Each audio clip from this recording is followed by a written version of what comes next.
All right, Scott, there's some big-time injuries as we get you set for the Eagles-Falcons matchup. Falcons quarterback Matt Ryan out with turf toe. He only played the first series last week in a victory over Tampa Bay. Chris Redmond, he filled in nicely, tossing the game-winning touchdown pass to Roddy White on a 4th down in the closing minute. Atlanta hoping for better news in the backfield with running back Michael Turner. Turner didn't practice all week with a high ankle sprain. He played in the win over Tampa last Sunday, but he was a non-factor, only rushing for 33 yards. He's listed as questionable.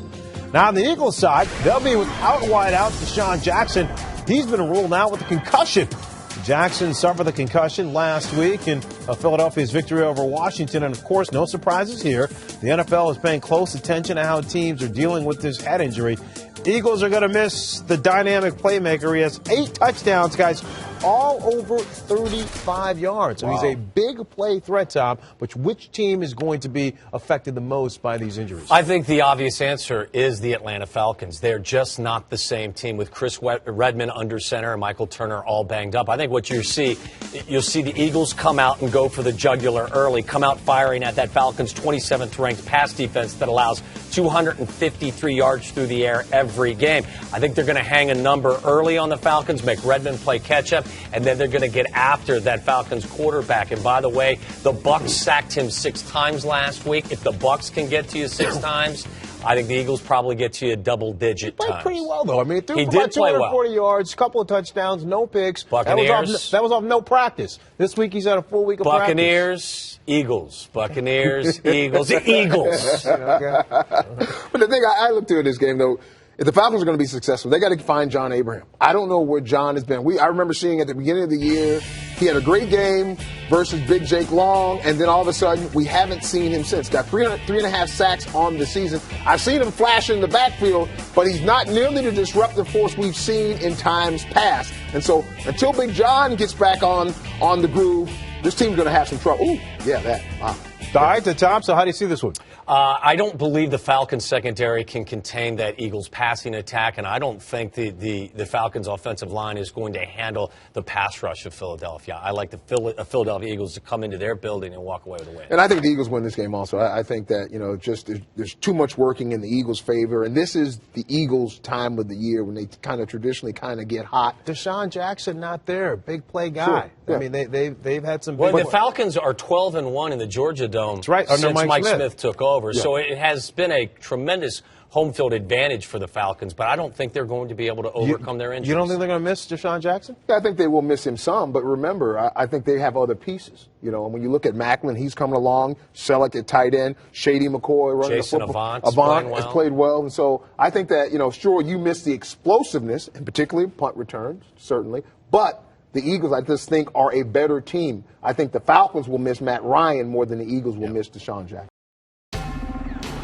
Fox Sports welcomes you to the following presentation of the National Football League.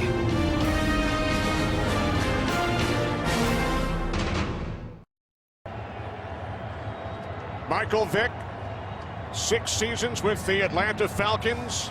Led the Falcons to the NFC Championship game following the 2004 season. Led the Eagles out onto the field moments ago and was one of the Eagles' captains who came out for the coin toss. I like the move by Andy Reid. And it's something that a lot of coaches do. When you go back to where you grew up or where you have some history in your past, the head coach will usually let you walk out and be a captain. A nice gesture by Andy Reid. Falcons won the toss. Eric Weems back deep. No onside kick to start the game from David Akers this week. Weems across the 25 to the 28-yard line. Darryl, during our open, we addressed some of the key inactives for today's game. And look at that offense for the Atlanta Falcons, the backfield, the offensive line, and then your playmakers on the Philadelphia side also offensively. But linebacker Akeem Jordan, he's really kind of caused a shift all across the board in how they're playing that linebacker level. Will Witherspoon has moved from the middle linebacker to the weak side. Jeremiah Trotter gets the start today. Chris Redmond came out in relief of the injured Matt Ryan last week, his first start since December of 2007. The handoff to Jarius Norwood, starting for the injured Michael Turner. Jeremiah Trotter makes the tackle after a gain of 6, and replacing Sam Baker and Harvey Dahl this afternoon are Will Svitek and Quinn Ojanaka. Yeah, but I think Will Svitek has played a couple of times already this season for Sam Baker, has done a nice job. Quinn Ojanaka is the one I want to keep my eye on this afternoon. Harvey Dahl is that nasty presence that Atlanta Falcons is going to be missing this afternoon. Deuce told us Redmond likes working out of the shotgun, out of the gun on second down, and the pass is short, intended for Roddy White. Well, if he's going to really like that shotgun, he needs to go and take his time a little bit back there. He's got plenty of time. He has an extra 3 or 4 yards. Needs to make a better throw than he just did. Well, sometimes this group of the Eagles defense will make you feel like you don't have enough time. They've got to get a little bit more pressure from Broderick Bunkley, Mike Patterson in the middle. And the big question that you pointed out in the open, Tony, is on the outside, especially Asante Samuel, but also Sheldon Brown. Will they test out that hamstring? 3rd down and 4, 3 wide receivers for the Falcons as Redmond throws high, intended for the 11-year vet, Marty Booker. A couple of bad throws by Chris Redmond to start this series. He missed an easy one on 2nd down. He had Marty Booker right there, ran a nice route against Sheldon Brown, and just sails this one a little bit too high. You know when your adrenaline's flowing, Darryl, how you can go and get a little bit too much pumped up. He needs a little bit of time just to calm down. I think he's going to be okay. So Michael Keenan working with a new long snapper. Joe Zelenka signed this week, and the Eagles are without the NFL's leading punt returner, Deshaun Jackson. So it's Jeremy Maclin back deep for Philadelphia. Maclin takes it out to 13. Cuts across the field. And he's tripped up by the punter. Keenan makes the tackle out across the 40. A 27-yard return by Maclin. Well, Deshaun Jackson is going to be missed in the passing game, but also in the return game. He is the leading returner in the NFL. Atlanta's punt team has struggled mightily this season. You saw it right there. That's a great play by Michael Keenan. Great hustle, great hustle. But Jeremy Maclin made the first guy miss and then got all the way back across the field. Now he's going off the field limping a little bit. So now you've got both your explosive, get the ball to them with a lot of room to work type guys with Deshaun Jackson out today, and now Jeremy Maclin limping to the sideline. Jason Avant and Reggie Brown are the wide receivers. 2 tight ends on 1st down. McNabb hands off to Leonard Weaver, and Weaver gains 6 out to the 47-yard line, brought down by Mike Peterson. I think that's what Philadelphia should do for the bulk of this afternoon. You know, lean on Leonard Weaver, lean on LaShawn McCoy to run the football, especially if Jeremy Maclin is now not 100%. These guys up front did a nice job last weekend against the Washington Redskins. The Redskins have a very good defense, and they ran the ball very effectively. Yeah, and it seemed like the more handoffs that they got, the better they got as the game went on, too.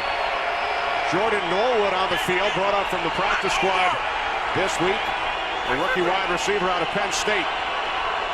McCoy in the backfield. Inside handoff to LaShawn, and he's met immediately by Jamal Anderson. We check out the Falcons' 27th ranked defensive unit. And really the big issue for this group has been on the outside, and that's on the edges. And Curtis Lofton leads the league in tackles. That's because he's having to play sideline to cover. And when you talk about cornerbacks, Chris Houston, Christopher Owens, it's not just in pass coverage, but also in run support.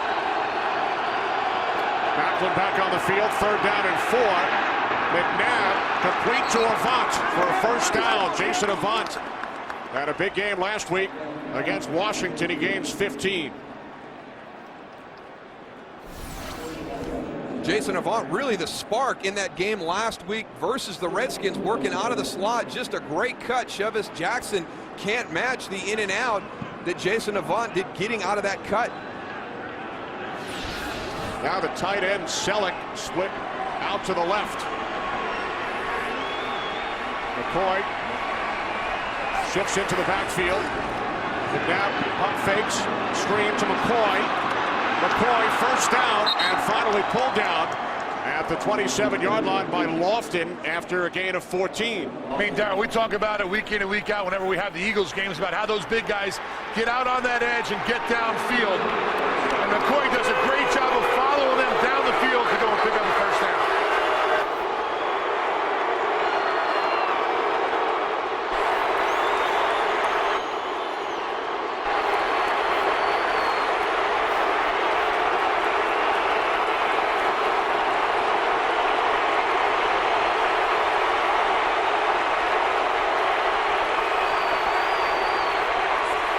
the reaction with Michael Vick in for the first time.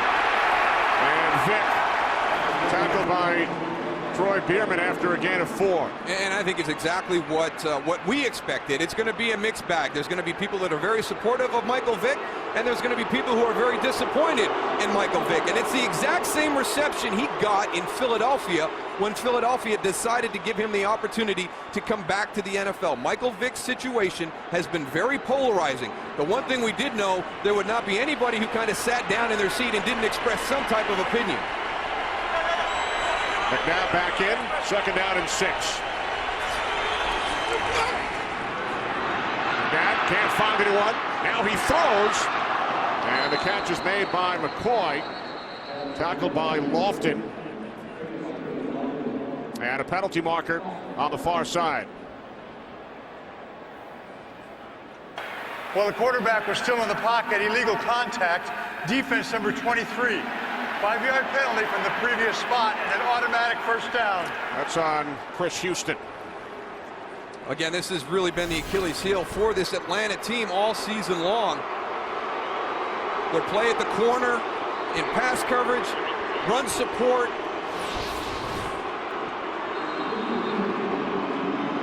Michael Vick back in the game for the Eagles.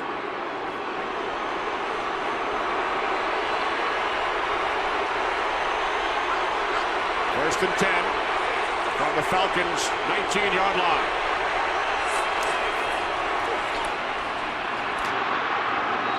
Five-yard gain down to the 14. Troy Bierman along with Thomas Deku on the tackle. It's very difficult for Michael Vick because he's in and out of the lineup. He can't get any rhythm going, and you see how that's impacted him this year. 3 for 9 for 6 yards passing the ball.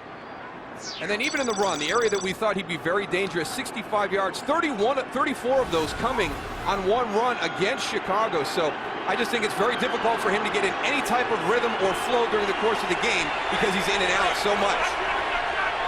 Vick has been in for 2 snaps during the Eagles' opening drive from the 15 on 2nd and 5. McNabb rolling right. And now he throws to the end zone. Brent Selleck, the intended receiver, Mike Peterson, on the coverage. I don't know. I think Donovan McNabb should have just pulled that one down. Pump that ball to Brent Selleck and pull it down and get the yards for the first down on your own. Yeah, he could have definitely gotten the first down. It's a good adjustment by Brent Selleck right here. Turn that into a little bit of a wheel route. But Donovan McNabb, look at all that area in front of him. He's still got the wheels to get that first down.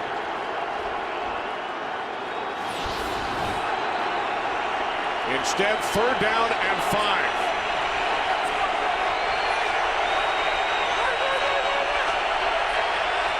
And McNabb forced to call timeout with the play clock winding down. Early first quarter in Atlanta. No score.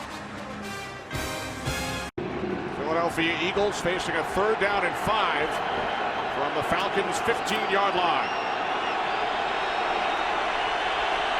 McCoy in the backfield. 3 wide receivers plus the tight end Selleck. McNabb over the middle, and it is dropped by Reggie Brown, who has only 3 receptions all season, getting a chance today due to the injury to Deshaun Jackson. Well, you got to make this play. Reggie Brown coming in from the top spot. Little adjustment there, trying to come in behind Brent Selleck. Just loses his concentration. And that's why on the previous play, Donovan McNabb, take the yards for the first down. Give yourself another set of downs with the opportunity to score. It wasn't clearly there with the pass to Brent Selleck in the back of the end zone. So David Akers, who has hit 16 in a row from the left hash, it is good. So Akers ties his own franchise record. He also made 17 consecutive field goals back in 2001. Eagles lead 3-0. Michael Vick gained 7 yards on 2 plays. And David Akers connecting on a 33-yard field goal.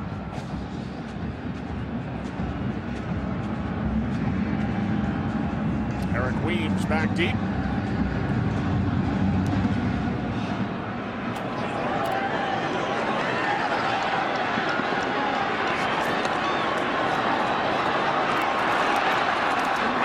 across the 25.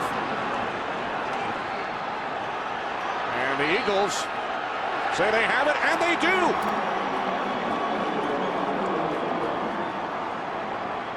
Tracy White on the recovery for Philadelphia. Tracy White makes contact. Eric Weems has got it in the inside arm. Actually bumps it on Elder Buckley. Then it comes loose. Drops straight to the ground. Caught a lot of people off guard. I don't think a lot of people saw that ball on the ground. That ball was only tapped. It wasn't even stripped or ripped out. He's got to carry that ball tighter up, more towards his chest. So an early turnover committed by the Falcons. Eagles take over at the Atlanta 22. Off the play fake. And now over the top, dangerous. Intended for Weaver.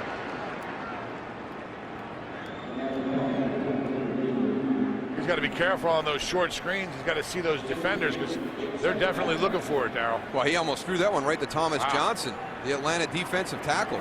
You know, when you throw as many screens as the Eagles do as a defense, you're playing screen almost on every play. 2nd and 10. Avant split out to the left, Backward to the right. And McCoy is brought down back at the 26 by Stephen Nicholas. That's nice penetration by Stephen Nicholas, coming right through. Watch him right here, just goes, gets penetration, he takes the inside gap, and the coaches always tell you, if you take that inside gap where you're going to get closed off, you better go and make the play, and that's exactly what he did. And Brent Selleck thought he was going to be able to step a little bit wider to the outside. He was on that inside stunt, and he overreached. Loss of 3, now 3rd down and 13.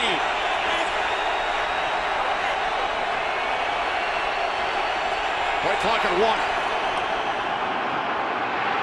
McNabb fires downfield. And the catch was made down at the 5-yard line by Reggie Brown. Well, Nice comeback by Reggie Brown. He had the drop on 3rd down last time. Great job with his feet. He made up for that last play, huh, Darryl? He sure did. It's a nice catch. I tell you, that has been the story for the Atlanta Falcons. We talked a lot about their corners and pass coverage. It's not that they're out of position. It's just that they don't make the play right at the point of the catch. And Brent Grimes is right there and just can't get his hand on the ball. On to the 4th reception this season for the Georgia native. Now on 1st and goal. McNabb to the end zone. And the catch is made for a touchdown by Leonard Weaver. Great catch by a fullback, Darryl. That ball was way down near his feet. He went down and got that one. That's Mike Smith's biggest fear is Donovan McNabb extending the play, and he's done it twice. You know, he looks like he's coming at you. He's pulling the ball down, and he's going to run, and all of a sudden, you have to respect that, so you kind of drop your guy in coverage, and the Atlanta Falcons leave Leonard Weaver open in the end zone. Weaver's 3rd touchdown this season. So the Eagles capitalize on the Falcons' turnover. McNabb to Weaver. 10-0 Philadelphia.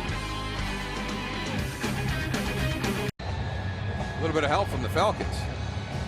Falcons have run only 3 plays, and they trail the game 10-0.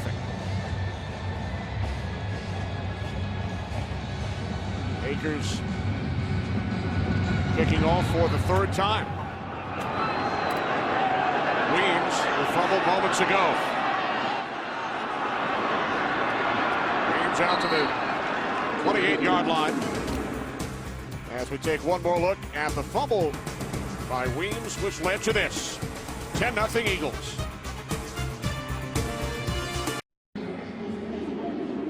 The Atlanta Falcons 5-0 at home this season. This is their largest deficit all season here at the Georgia Dome. Now self-inflicted. We'll see how Chris Redmond gets started on this drive. A little bit shaky on that opening series. Only 3 plays. 1st and 10 from the 28-yard line. Norwood bottled up.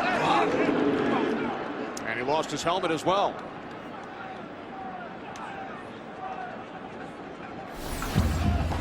Well, if you're going to come out and try and play smash mouth with Philadelphia, you're going to be in for a long day. I mean, you don't have Harvey Dahl, who in my opinion kind of makes that whole line work. And then you talk about the right side. They've always said that Harvey Dahl and Tyson Clable, work really, really well together. How functional is that right side with Quinn Ojanaka in for Harvey? On 2nd and 10, the toss to Norwood. And he's upended a terrific tackle. Who said Asante Samuel can't tackle? We check in for the first time with Kurt Menefee in Los Angeles. Hey, don't go to sleep on those Redskins. 7-6 at Dallas 2 weeks ago, 27-24. They'll come up and bite you really quick. Tough to keep that emotion up after that big win Monday night against New England for the Saints, too. Now Redmond on 3rd and 10, complete to Roddy White for a Falcons first down in Eagles territory, a 23-yard pass play. Looks like Chris Redmond settled down a little bit with this throw, Darryl. Now, you ain't kidding. This is a heck of a throw right here, Goose. Working against Asante Samuel. Now, he's got to get a little bit square on that cut. You talked about it at the top, Tony. Asante Samuel is going to take some risk. If you round that route at the top and don't get it squared, he will undercut you and intercept it. On first down, Jarius Norwood. Norwood down to the 44-yard line for a gain of 5. Quentin Michael brought him down.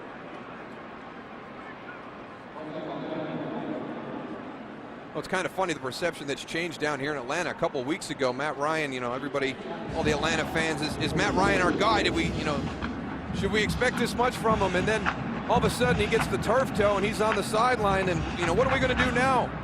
What's happened to our season? Penalty markers on 2nd down. False start offense, number 76. 5-yard penalty. It's 2nd down. That's on Quinn Ojanaka. There's Matt, the Philadelphia native, not getting the opportunity to play against his hometown Eagles today. Yep, there he is in that Harvey boot. Dahl standing right next to him, too. Still protecting him. Yeah, them offensive linemen never far from their quarterback, I'll tell you. Just in case. That turf toe's no joke either. I've had that before. That's, you can hardly walk. Ever have that, Darryl? No, knock on wood. Oh, man. Knock on wood. I haven't either, Tony. I'm sure, Kenny. 2nd and 10. Redmond over the top, and it's batted down at the line. Well, really what turf toe is, it's actually a hyperextension of the big toe. It happens down at the base of the joint where the toe goes into the foot. Now, it's your big toe, so that's where everything is balanced, and you try and drive and you try and plan on, and you can see it get rolled up real awkwardly on that tackle. And, Tony talked about it. I have a few friends, teammates who have had it. You can see him working down there right at that joint at the base of the toe. It's excruciating when you talk to people who've had it. Every time that joint bends, it feels like somebody's sticking a knife in your toe. It's not good. Redmond on 3rd and 10, a penalty marker as Gonzalez was knocked down by Macho Harris. 2 flags. Working out of the slot.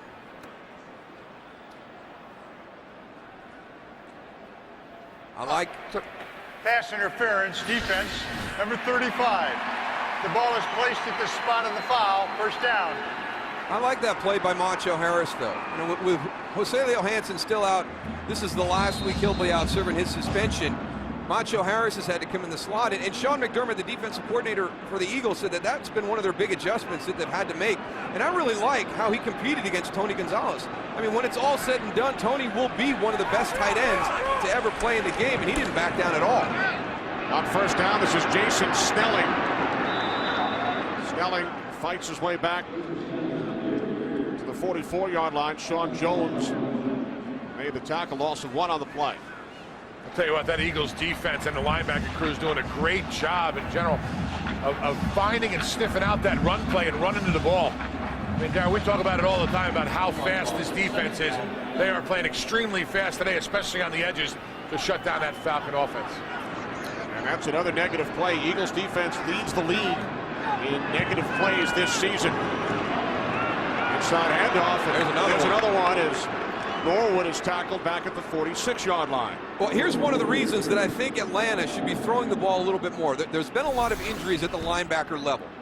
and they've had to make a lot of adjustments. But when you're playing run defense, it's not as difficult as it is with your responsibilities in the passing game. And one of the things that Philadelphia has struggled with because of all the changes and the guys in new positions are their assignments. They're going to be good in the running game. Challenge their assignments in the passing game. Now 4 wide receivers on 3rd down and 13. Falcons must get to the 33, and Redmond has another pass batted down at the line, this time by Darren Howard. And you can't get into obvious passing situations against the Eagles because they make adjustments on the inside. Now Victor Abiamiri and Jason Babin are your inside guys. They're more of natural pass rushers than they are against the run. So once you get into those obvious situations, you're putting a lot of pressure on your offensive line. And they're going to bring it defensively. There's Macklin, who had that big return earlier. Kanan back at his own 40. End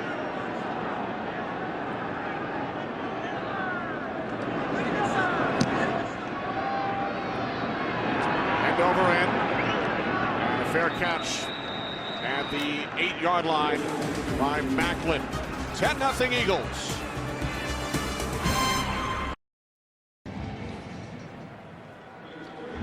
Falcons quarterbacks coach Bill Musgrave going over the Polaroids with Chris Redmond. You're trying to figure out what this Eagles defense is trying to take away from, but the offense changed the field position a little bit. Let's see how Atlanta's defense does now. Sean McCoy, gain of just 1. Chauncey Davis made the tackle. It's always a function of the team, the 3 phases of your football team, and so far today, it has been all Philadelphia. They've been given short fields because of special teams, a fumble on a kickoff and a long punt return by Jeremy Macklin. Finally, the offense gets a little bit of positive movement with the ball, and they're able to kind of pin Philadelphia back. We'll see if this defense can respond now.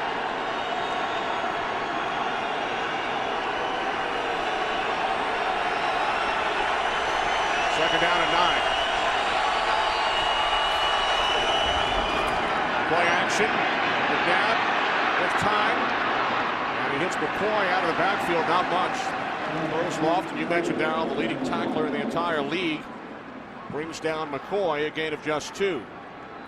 Curtis Lofton is impressive, and whether it's sideline to sideline or in coverage. And here it is. It's pressure. It's Donovan McNabb with the ability to move and extend and kind of hold off a little bit. Thomas Johnson getting there late, but you dump it down to LaShawn McCoy and Curtis Lofton. When he gets your hands on you, you're going down to the turf.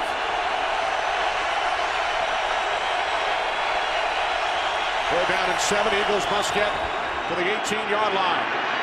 McNabb fires, incomplete, and a penalty flag. I just don't like the area that Philadelphia is attacking. The majority of our throws right now are into the middle of the field, and when you watch the film, you can see how mightily Atlanta struggles. Before the pass was thrown, holding, defense number 22. 5-yard penalty and an automatic first down. Chevis Jackson. They just struggle so much on the outside, on the perimeter. And right now, Philadelphia is really, really working the middle of the field. Chevis Jackson, number 22 on the right side of your screen, working against Jason Avant. Yeah, you just can't grab that jersey. He grabbed his shoulder pad and pulled it. The official's always going to see that. A lot of eyes out there on that field. Third Falcons penalty, an automatic first down. From the 16-yard line. Off the play fake. McNabb, what a catch by Weaver. Leonard Weaver inside the 30, down to the 25, finally dragged down by Owens. The fullback Weaver gains 59 yards. Darryl, you take this one, man. I was going to take it, but you take this one. Go ahead. Well, we already saw the hands of Leonard Weaver on the touchdown catch. You thought that one was special when it was low on the back hip. Watch this one. Gets the one hand out, flicks it back, picks it up. And that's now the move right here. Look at that there. move. Look at the presence. That's like Tony Dorsett. Tony Dorsett used to say he could see all 11 guys on the field. That's athleticism at that fullback position. Needs a little break now, though, it looks like. Oh, yeah, 59 yards. That's a lot of work. That's a lot of work. On the 25, McCoy gains 3 down to the 22. There's signings in the offseason that generate a lot of attention, and then there's some signings that nobody really talks about. And the addition of Leonard Weaver to this offense, to me, is one of those great examples of a guy who'll do anything you ask him to do for the team. And when Philadelphia has struggled in the past in their 3rd and short, I think that Leonard provides you a great opportunity there. He's going to be great in 3rd down pass protection to give Brian Westbrook a break from time to time when he's playing. And we've seen several occasions this year his ability to make big plays down the field. 2nd down and 7. McNabb to the outside to Macklin. Russell down by Chris Houston after a gain of 7. There you go. Get out on the edge. Get away from Curtis Lofton. Get away from Thomas Deku and Eric Coleman, the safeties in the middle of the field. Get out there and work that edge. So 3rd down and 1 upcoming. By the way, that 59-yard pass to Weaver, longest completion for McNabb this season. Kevin Cobb had a 71-yarder to Deshaun Jackson. But for McNabb, his longest. 3rd down and 1. And the play is blown dead. Yeah. Well, this has been an Achilles heel. It continues to be the Achilles heel for this offense. Yeah. Before the ball was snapped, false start, offense number 82. 5-yard penalty. It's 3rd down. Tight end Alex Smith. You know, with them running the ball right up the middle, he doesn't really even have to come off the ball. And he can really stay in his stance. I don't know why he's firing out. They're attacking the middle of the field. No reason for him to be offsides.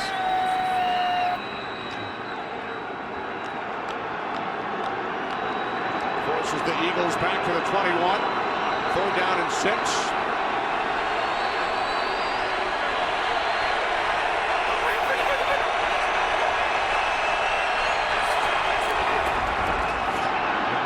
Third down, a pump fake. Now he throws, and it's high. Intended for McCoy. So the Eagles will send out the field goal unit with 1 second remaining in the 1st quarter. Well, the Atlanta Falcons doing a good job getting some push up the middle. We've seen Donovan McNabb be able to extend some plays, move towards the line of scrimmage to draw defenders in, and then be able to make a throw.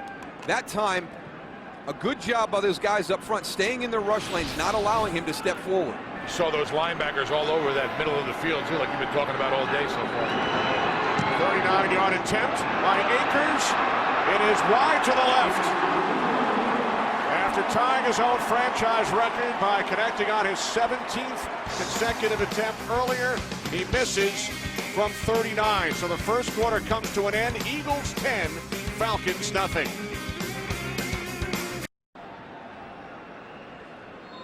Back in Atlanta, the Eagles have scored on 24 consecutive trips to the red zone, longest current streak in the league. They were inside the 20, forced back due to the penalty, and then a missed field goal by Akers. Yep, those pre-snap penalties.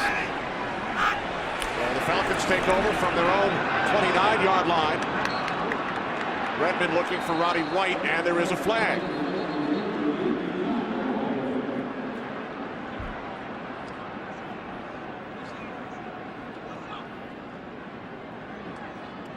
Before the pass was thrown, illegal contact, defense, number 24.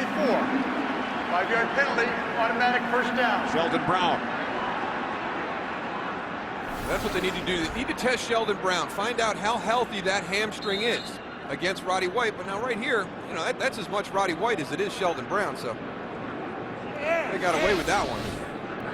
But, you know, run by him. See how that hamstring is. It's been 2 weeks. I mean, a couple weeks ago against Chicago, a lot of people were surprised he played, and really, you know, since that time, nobody's really tested him. Washington, very conservative last week, and their game plan never really tested him. Looks like he's favoring it down here, just walking around. Weems in motion, 1st and 10 from the 34. The end around to Weems. And Weems takes it up to the 42-yard line before he was forced out of bounds by Jones, a gain of 8.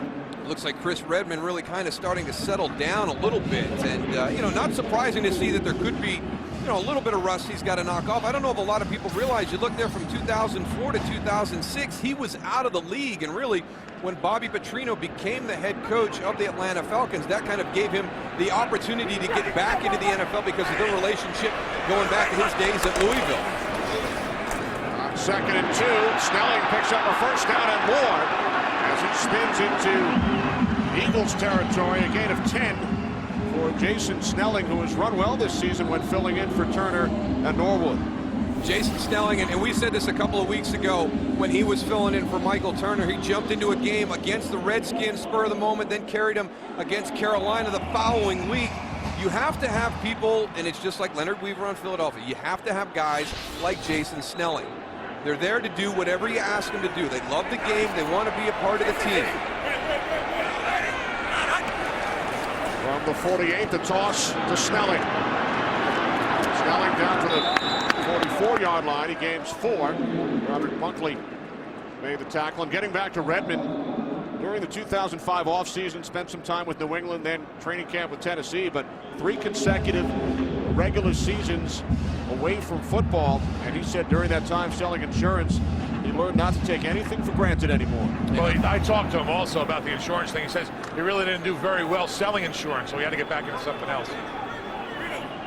Now an insurance policy for the Falcons with Matt Ryan out. His 11th career start, drafted by the Ravens back in 2000. Second down and 6. Couple of pump fakes, and then he's spun down, got rid of the football, and then he was met by Trent Cole. Those Eagles defensive line are doing a great job, and the linebackers are getting their hands up. We saw a couple tip balls earlier, and actually them getting their hands up on this particular play forced Chris Redmond to pull the ball down. See him right here. Now watch it. You see some hands popping up, getting in his way so we can't see the receiver downfield. That's a great job by that defense. Trent Cole is just relentless. I mean, he's the one guy up front that you have to be aware of, but he needs some help. He needs somebody else on that line to step forward and generate some pressure. Cole, 5th of the league in sacks. Redmond just 1 for 6. 3rd down and 6. This time he was looking for the tight end, Gonzalez. And it's Trent Cole again in there hurrying that throw. And he is relentless, like you said, Darryl. He just comes. He came on a little delayed blitz on that one, but he just keeps coming and coming and coming. When you've got a guy that's a great speed rusher, the one thing you do as a tackler, you get back and you're kind of light on your feet waiting to see where that move is going to be. But on that last one, you saw how Trent Cole can get real low and all of a sudden bring that bull rush and just drive that tackle straight back. Doing it against the Falcons offensive line without 2 starters today. Kanan punting from his own 45. Macklin lets it go. And it stays out of the end zone. And it's down inside the 2 by Antoine Harris. Well, special teams caused them a couple of opportunities at the beginning of the game. The last 2 they've executed well, put Philadelphia in the hole. Back in Atlanta, Kenny Albert, Darryl Johnston, Tony Siragusa. Eagles with a 10-0 lead. They started their last drive on their own 8. Now they start at their own 2-yard line. Well, the Atlanta special teams had to make up for a couple of early miscues, a long punt return given up to Jeremy Macklin the first time they kicked, and then they fumbled the kickoff after the first Philadelphia field goal. McNabb out of the shotgun on 1st down. From his own end zone. Takes off. McNabb with a 1st down and more as he slides out to the 18-yard line. That's a great play by Donovan to get him out of that backed up end zone, huh, Darryl? But, you know, Tony, I mean, back to the ball coverages against a guy like Donovan McNabb. You know, you work so hard to create some field position for yourself. I mean, look at that void.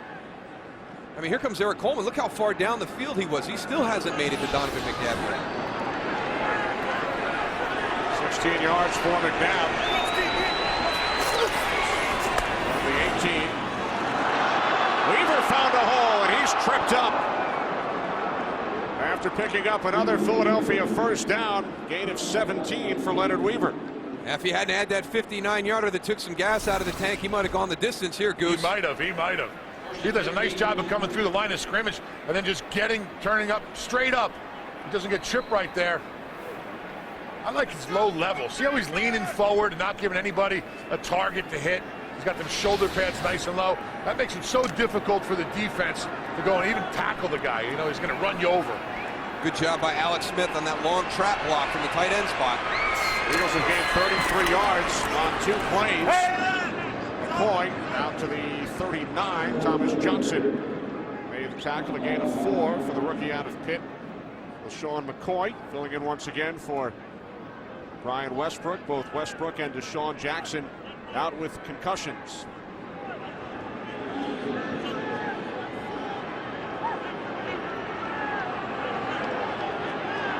balance for a Philadelphia Eagle afternoon at this point right now, almost 50-50.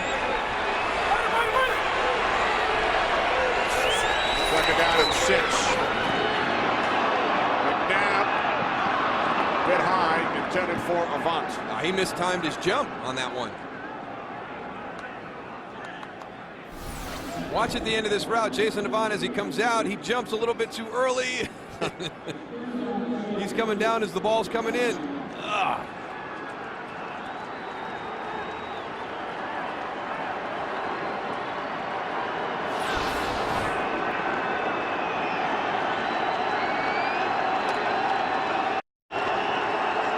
Third down and 6.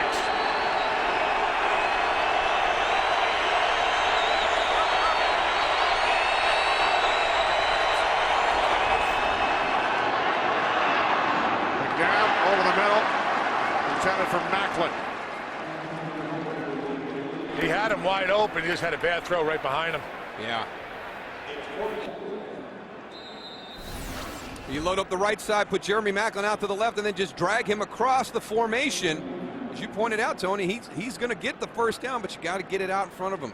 Coming across the field like that, to have it on your back hip with all your momentum going forward is such a difficult catch. Jason Peters shaken up. We'll be back.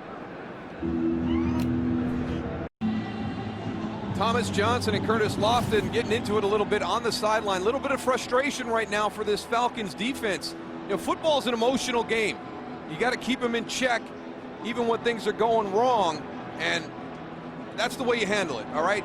You're not going to agree. You're going to disagree from time to time. Your emotions are going to get away from you as long as you come back and correct everything. So great job by Thomas Johnson and Curtis Lofton getting that squared away on the sideline and not letting it fester through the rest of the game. You're right, Darryl. That middle of the, you know, when an offense comes and attacks the middle of the defense and they start getting yards, I mean, that's the heart and soul of your defense, and it gets very frustrating in there.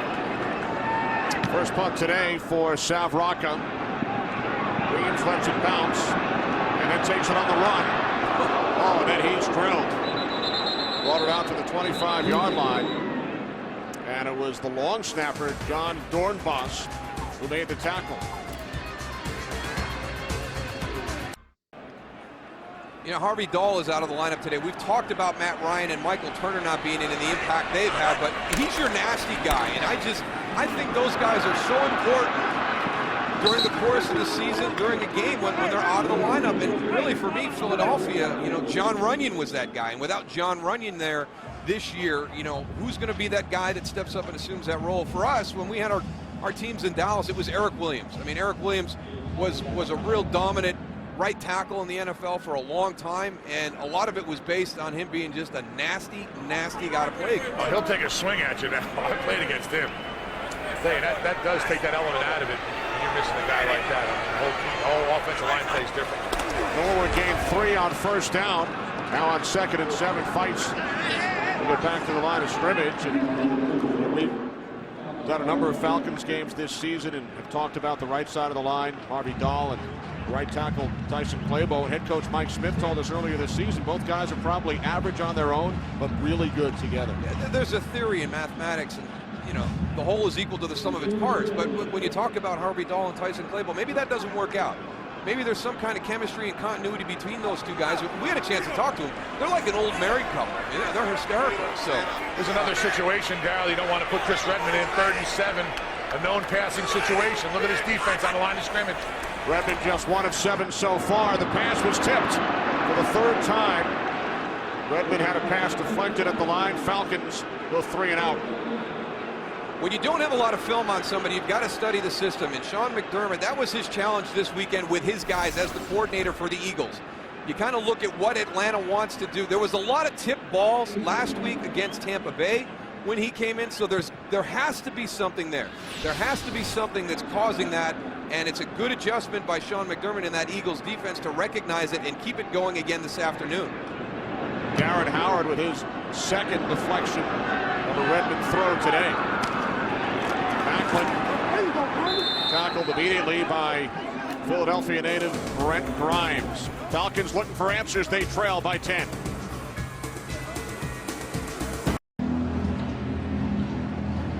Eagles lead the Falcons 10-0. Philadelphia lost their left tackle, Jason Peters, on the last series. So Todd Harriman's moves to the left side. Nick Cole moves from right guard to left guard. Gene Gillis in at right guard. Yeah, let the dominoes start to fall. You just disrupted the entire continuity of your starting five with one injury. First and 10 from the 29-yard line. McNabb over the top, and the pass is caught by Macklin into Falcons territory inside the 25, the 20, finally tackled at the 15-yard line by Eric Coleman, a 56-yard catch and run. One missed tackle, and that's what it could turn into. Well, we saw this route earlier in the game, right, Tony? Here it comes again. Clear out the left side. Here comes Macklin from the top, underneath. Last time Donovan McNabb had it on his back shoulder. This time he gives him an opportunity to catch and run. And look at the separation speed of Jeremy Macklin. Good job by Reggie Brown working down the field, blocking. Jeremy Macklin does a good job of using that umpire, too, as a sort of a distraction for the defender to help him get open a little bit. Well, the Eagles in the red zone for the fourth time today. From the 15, off the play fake. McNabb to his right. Can't find anyone, and then throws it away.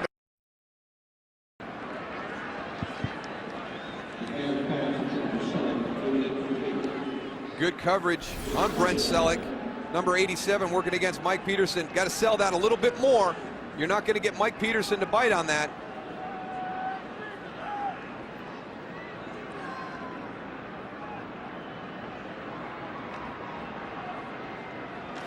You can't just put your hands on him and keep your hips square. You've got to kind of turn your body like you're initiating the block if you want Mike Peterson to move in that direction and to be able to come out the back door and get separation.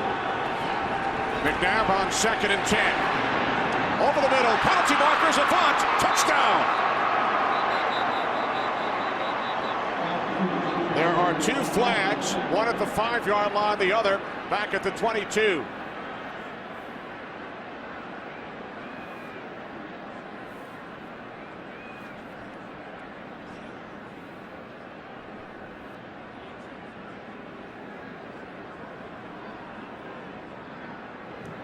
Looks like you would have defensive holding, offensive holding, There which were would fouls offset. by both teams on the play.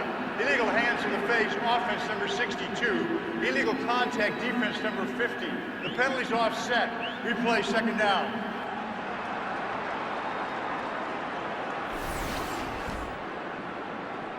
Gene Gillis, 62, coming in from the right side, gets his hand on there and starts to drive it. Takes the helmet right off.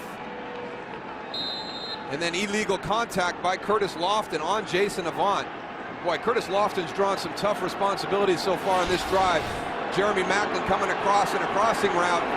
It was a zone coverage, but still, that's a lot of speed coming your way through your zone, and that time man-to-man on Jason Avant.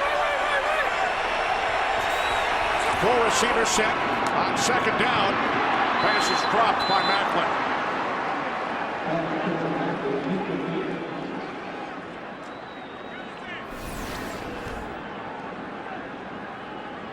Right now, the Eagles, which we've seen in the past, they get into these little lulls, and they had a 3rd and 1 with a false start that cost them points because David Akers missed the field goal after they couldn't convert on 3rd and 6. Now they've got a touchdown that gets called back. They were offsetting penalties, but more points come off the board right now. They've got to find a way to put teams away when they get into this situation. McNabb on 3rd and 10 under pressure, forced to throw it away. He saw Shemus Jackson coming.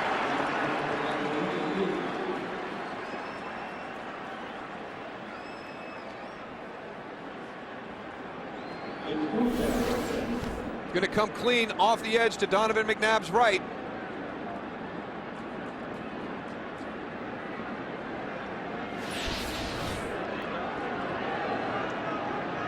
David Akers 1 for 2 today. Hit from 33, missed from 39. This a 33-yard attempt from the left hash. Akers' kick is good. The Eagles extend their lead over the Falcons to 13-0. Right now, Philadelphia, they're making things very, very difficult on themselves, going back to Chicago and then Washington last week. And now Atlanta today, yeah, it's 13-0, but just a few breakdowns and some miscommunications. 4 red zone trips, they've only got 13 points this afternoon. You've got a team that's really desperate with the Atlanta Falcons. You've got to find a way to put those opponents down early in the game and really start to question if they can hang around for 60 minutes. Here's Weems on the return. Joe Mays the tackle at the 21.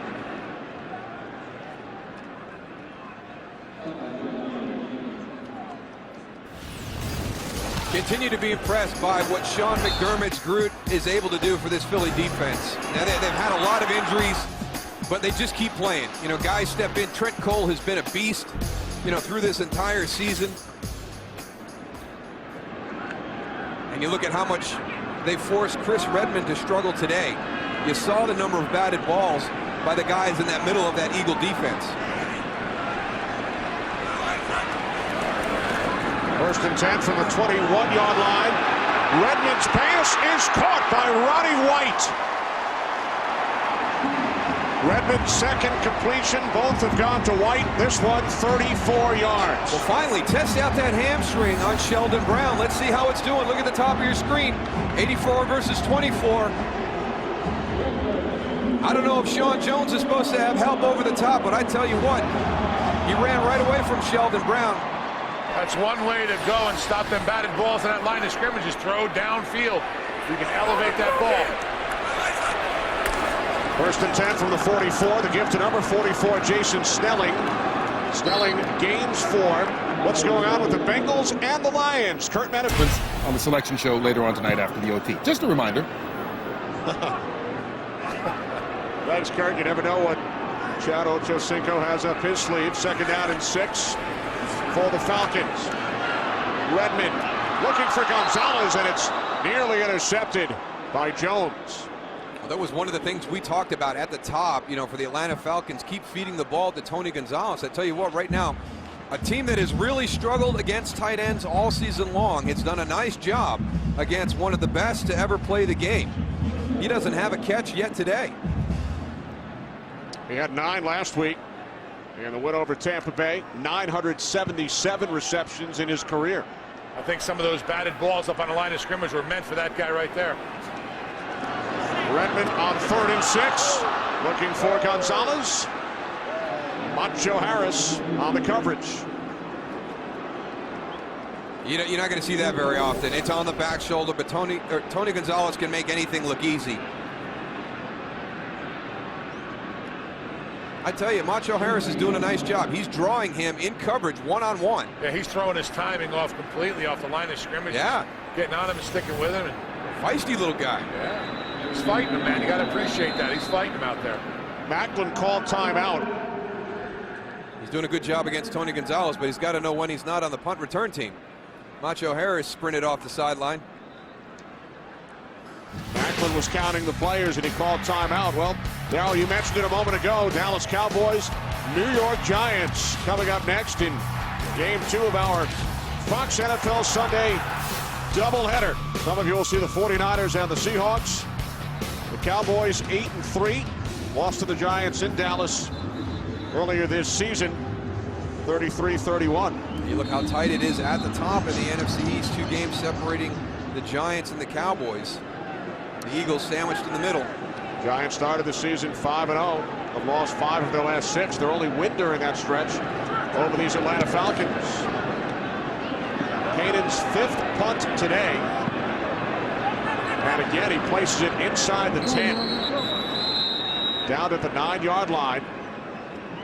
So Donovan McNabb and the Eagles offense. Well, Deshaun Jackson is going to be out of the lineup today, so you figure it's going to be Jeremy Macklin that becomes the go-to guy. But no, it's been fullback Leonard Weaver. Good catch on the touchdown, but even better on this big one. 59 yards on the catch and run. And after you take him to the sideline and get some water to him and get him cooled off, he rips off another long run. Just tripped up after that 17-yarder. So doing a nice job of protecting the ball, too, on those runs, keeping it nice and tight to him. This Weaver by himself has nearly outgained the entire Falcons team. Weaver into the arms of Mike Peterson. This is the third time the Eagles have started, Darryl, inside their own 10-yard line. Well, they're starting to be able to affect field position, but Philadelphia has responded well. They've been able to come out backed up and their end of the field and not turn the ball right back to Atlanta, you know, out near midfield. They've been able to get a couple of first downs and then punt, and they've even gotten some field goals off of this poor field position. Second down and 9. 3 receivers plus the tight end Selleck. And McNabb has a pass. Batted down at the line. I guess the Falcons defense decided, let's look at our hands up and try and bat some balls, maybe get a turnover. I just don't know why they're not going out in the perimeter, Tony. I mean, everything is geared to the middle of the field right now. And, you know, we've had Atlanta quite a bit this season, and they have admitted themselves that, you know, boy, sometimes we don't like our matchups outside. You know, we're kind of vulnerable out there on the perimeter, whether it's the run game, the screen game, the drop back passing game. Philadelphia very focused on the middle of the field between the numbers. Jamal Anderson with the deflection. Now third down and 9. McNabb in trouble. Down he goes. Back at the 6-yard line. The rookie out of Richmond, Lawrence Sidbury, his first NFL sack.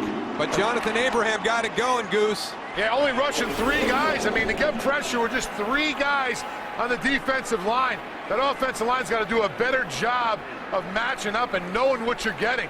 See a lot of offensive linemen standing around. You got to get on somebody. You could double almost everybody on that defensive line, and they don't. That's exactly what's going to happen.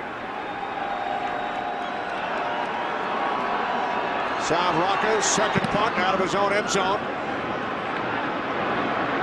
Weems from the 41. Across midfield. To the Eagles 45. Eldrum Buckley made the tackle. 53-yard punt. 14 on the return. Terrific field position for the Falcons. Well, their defense finally came out and forced a stop after the punt team has created that opportunity. And you look at the first 5 possessions for the Atlanta Falcons today. Some tough starting points for them also.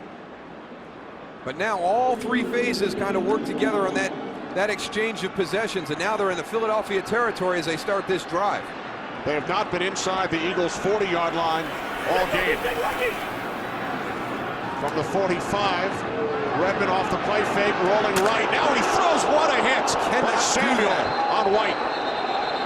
There's somebody who just, that's a little bit of rust on Chris Redmond right there. It's a roll cover 2. Asante Samuel is going to turn, and it's going to look like cover 2, like he should carry the receiver down the field, but he's going to roll off of him and come back to the flat.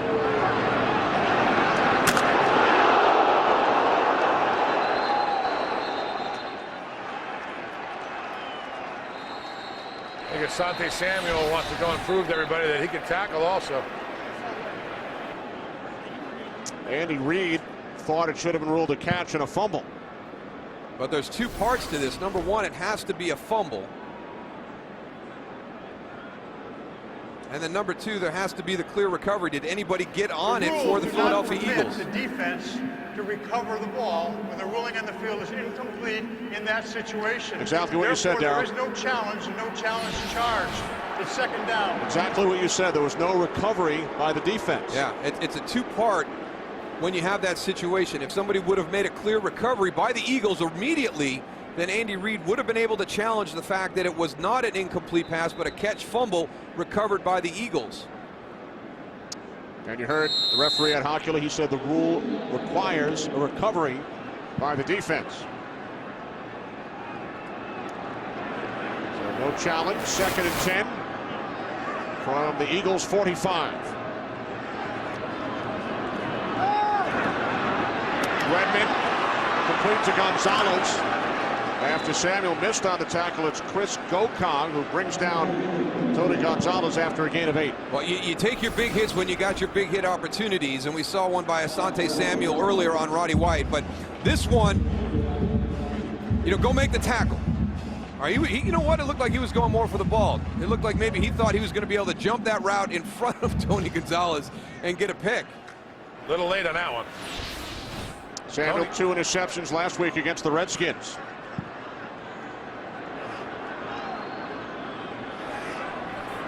Third down and 2.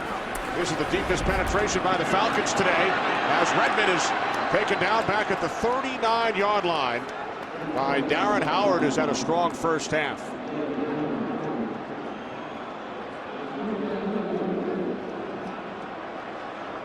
And it looks like the Falcons are going to go for it on 4th and 4 from the Eagles' 39. Falcons are 10 of 12 on 4th down this season. You look at that and you say, why not? It is a tough field goal. It's going to be, a 56, 57-yard field goal. You've got Michael Kanan who can kick long ones, but you've also just signed Matt Bryant, who's got a strong leg, too. Falcons must get to the 35. And they do. Well, let's see. Gonzalez made the catch, and it will be spotted at the 44 with forward progress. So a Falcons first down. There's some better timing.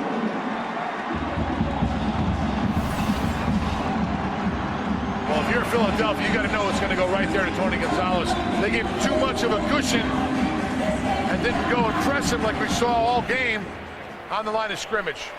Makes that catch easily. That's pretty impressive. 11 of 13 now on 4th down for the Atlanta Falcons this season. From the 33-yard line, this is Jarius Norwood. Gain of 2 down to the 31. Samuel made the tackle. There's a nice tackle by Asante Samuel there. I wonder if that's a little bit of a grimace. He's been battling that neck stinger for the last few weeks. Nice job getting the head across. And wrapping up, yeah, too. For all you guys, see how his head goes across to the outside leg. If not, if you get on that back leg, it gives Jarius Norwood the opportunity to break that tackle. But by getting that helmet across the body to make him run through your entire body to break the tackle, very difficult for the runner. Redmond calls timeout. 2:47 remaining, second quarter, with the Eagles leading the Falcons 13-0. Coming up, the Visa halftime report with Kurt, Terry, Howie, Michael, and Jimmy. They will have scores and highlights, and the Fox Sports ticker will have all the latest stats. That's coming up during the Visa halftime report. You mentioned earlier, former Falcons coach Bobby Petrino brought Chris Redmond to Atlanta. He was head coach at Louisville. Mike Smith knew Chris as well from the Baltimore Ravens, along with Goose. All three won a Super Bowl ring back in 2000. Redmond was the third-string quarterback behind Trent Dilfer and Tony Banks. Mike Smith was on Brian Billick's staff as the defensive line coach. Had to deal with Tony Siragusa 24/7. Every day. That was the easiest job you ever had. Second down and 8. At the 31. Redmond, the quick out to Ronnie White. Gosh, look at Trent Cole. Man. I'll tell you what, sideline to sideline, he covers it all. Man, he's got some speed to get out there and make that play. Watch him. Recognizes it, just hustling.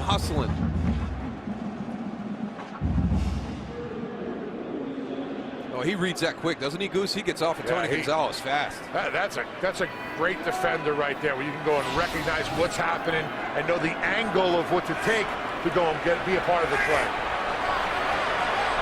We're on the 27-yard line, third down and 4. Redmond over the middle, nearly intercepted. There is a flag. Pass intended for Gonzalez. See if Trent Cole went helmet to helmet, or lowered his helmet on Chris Redmond. Will Witherspoon read that quick, huh? Personal foul, roughing the passer, defense number 39, helmet contact, 15-yard penalty, first down.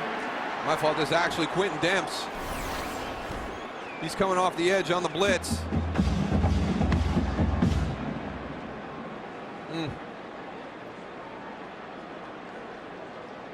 It was more face mask, though. You know, he didn't lower the crown of the helmet. I understand. Right now, the concussion situation, the issue is so big in the NFL, as well it should be. But that one is, you know, I guess it's because you went to the head of the quarterback, but he didn't lower the crown. First and 10 from the Eagles' 14. Redmond to the end zone. He was looking for the tight end, Justin Peele. And that will take us to the 2-minute warning here in Atlanta.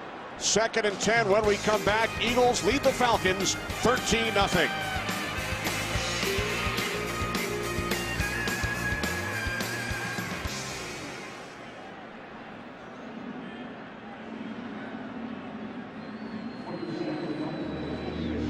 Well, we'll stay right here as a flag was thrown late. The officials got together. Yeah, you wonder, it was a defenseless receiver. I was just going to talk about the fact that we protect the quarterbacks, but... Personal foul, unnecessary roughness, defense, number 26, to a defenseless receiver. After misses to the goal, first down. You don't want to make light of the fact that quarterbacks get a lot of protection, but there's Justin Peele completely exposed, and Sean Jones just goes head-to-head with him.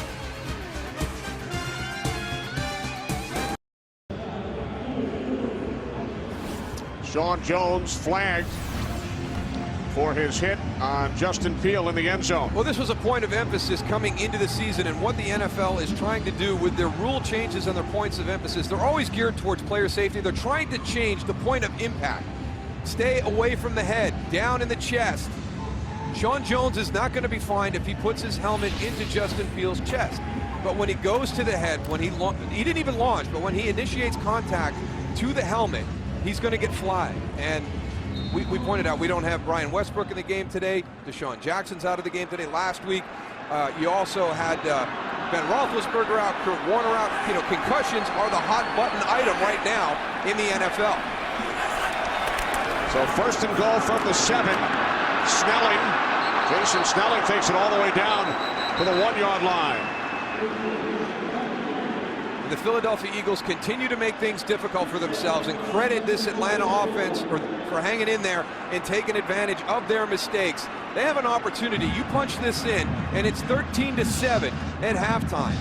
And Philadelphia has got to walk into that locker room and go, how is this only a one-possession game? And it's because they allow these teams to stay close. They've got to finish drives. They need a knockout puncher. Exactly right, Darryl. The direct snap to Snelling. And he is stopped short.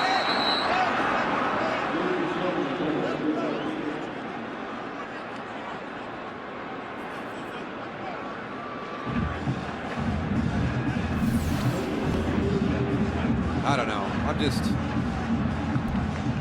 Not a big fan. I'm not. I understand why the Miami Dolphins have used it and why they have success with it, but I don't think it's that good of an offensive weapon for everybody else around the league to mimic it. Yeah, if you get a direct snap to Jason Snelling, it's not like he's going to throw the ball. Redmond back under center, 3rd and goal. Snelling. Tough decision right now for Mike Smith. He went for it on 4th down earlier on this drive.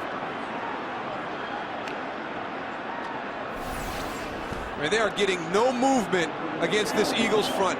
Look at how many Eagle defenders are on the other side of the line of scrimmage. Sean McDermott should be happy with that. He's got 4 of his players in the Atlanta backfield. And it looked like Mike Smith was going to let the clock run down before calling a timeout. So Andy Reid uses his final timeout with 21 seconds remaining. I don't know, Darryl, do you put points on the board, or do you try to go for 7 here? That's a tough one, Goose. You know, most times, you know, the home team, you take, you know, you can be a little bit more aggressive, you know, take your time to come up with a good play. Looks like, yeah, Chris Redmond's back in the huddle. Looks like they're going to go for it. I like this. You're 11 for 13 during the course of the season. You should have a bunch of confidence. But again, you have to remember, you don't have Harvey Dahl. You don't have Michael Turner in there. So it's definitely going to impact what your decision would be. It'll be interesting to see what offensive coordinator Mike Mularkey is going to draw up here. He's tried to run it into the middle of this Eagles defense 3 times in a row and has gotten nothing. Well, the way that defense has been coming, play action could be one of the answers. 3 tight ends. 4th and goal. Snelling. Stop short.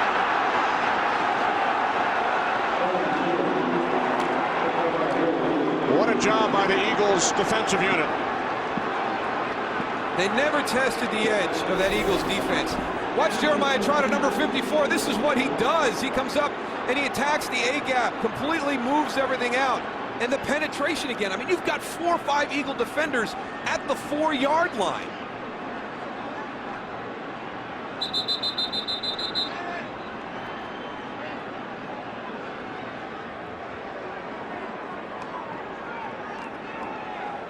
That's a great stand by this Eagles defense going in at halftime. I mean, a 13-7 game, a one-possession game after the way this first half is evolved. You know, you got to go in questioning yourselves about what's going on. That defense for Philadelphia just gave a tremendous amount of momentum. Four opportunities for Jason Snelling. He could not cross the plane. So the Eagles will take a 13-0 lead into the locker room at halftime. We saw 2 plays from Michael Vick early. Eagles enter the red zone 4 times, came away with a touchdown and 2 field goals. We'll return to Atlanta in a moment.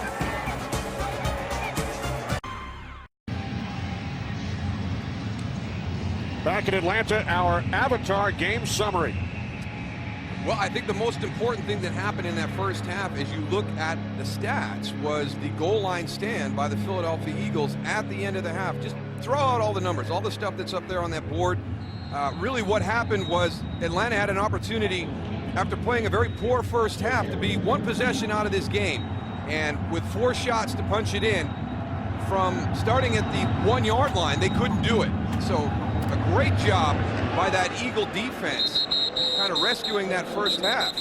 Avatar in theaters December 18th. Eagles will get the ball to start this second half. And offensively, Philadelphia, Darryl, in the red zone 4 times, came away with only 1 touchdown. Well, one of the things that we've seen from Philadelphia over the last month is they have these lulls during the course of the game, and they're having a tough time playing 60 minutes of football. We saw it last week against the Redskins in the 3rd quarter, and we kind of saw it in bits and pieces throughout that first half. They've got to develop that ability to knock out an opponent when they're playing well during the course of the game, and the other team is struggling. Atlanta struggled the entire first half, and if it wasn't for that save by the defense right at the end, we're in a 1-possession game right now. 1st and 10 from the 20-yard line.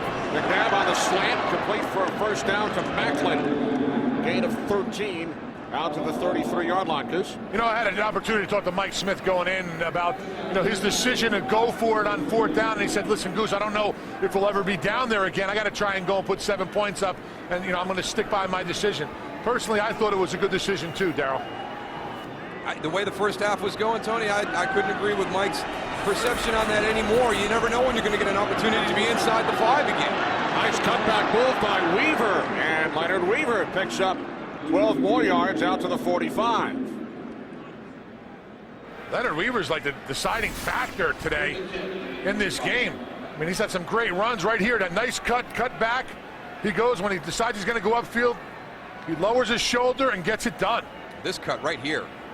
Just, I mean, Eric Coleman's got him right in his sights, and just a nice quick, I mean, doesn't stop his feet. I mean, for a big guy, he's got great light feet. 98 yards in all for Weaver today. From the 45-yard line, McNabb spins, and then he throws it into the ground in the direction of Weaver. This is such a good job by Jonathan Babineau on this play. It's really up to the defensive lineman to shut down the screen. Watch 95. It's the double screen. You fake it one way, you come out the other side. Jonathan Babineau is in Leonard Weaver's hip pocket. That's a great job of recognizing the screen and then retracing, getting back, picking up the element of the screen. You're looking for a running back number. Ineligible receiver downfield offense, 67 and 72. 5-yard penalty, repeat first down.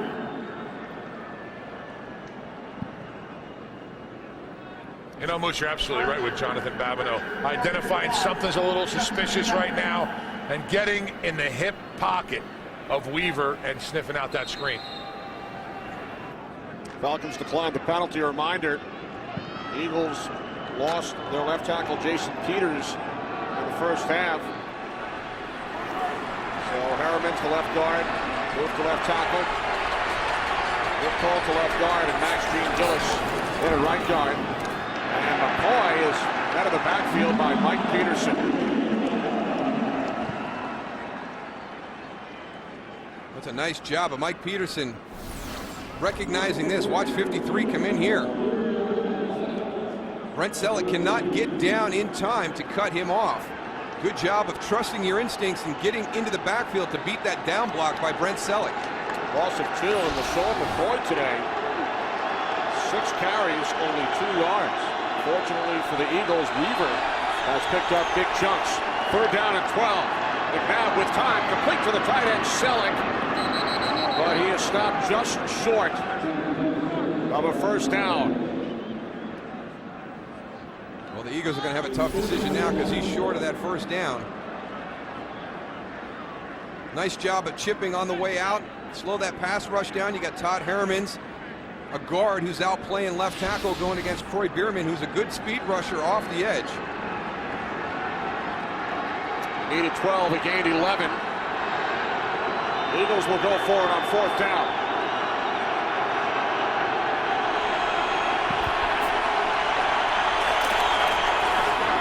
Oh, who's that? Eldra Buckley. It will depend on the spot. Jonathan Babineau almost pulled it off, Goose. He submarined through there and was in the backfield quick. He got the penetration they needed. They just need that linebacker coming over the top. Watch 95 get into the backfield. Watch the surge. He'll come through, and he's right there, but he's on the ground. You see 95 right there. Gets a shoulder into the knees of Eldra Buckley, but can't get him down. That's a great job.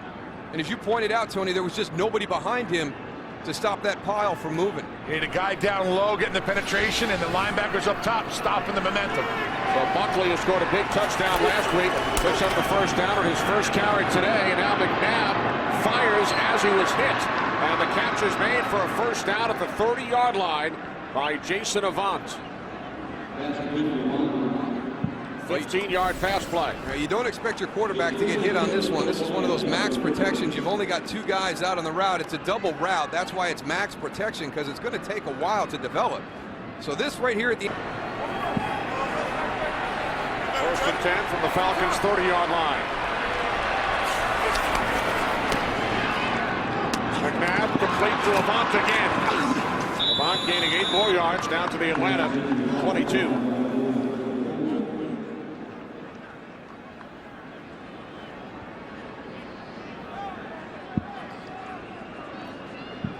Getting into that part of the field, the Eagles have done well moving the ball between the 20s, but when they've gotten down into the red zone, things have started to bog down for them. 4 red zone trips, 1 touchdown, 2 field goals, and a missed field goal.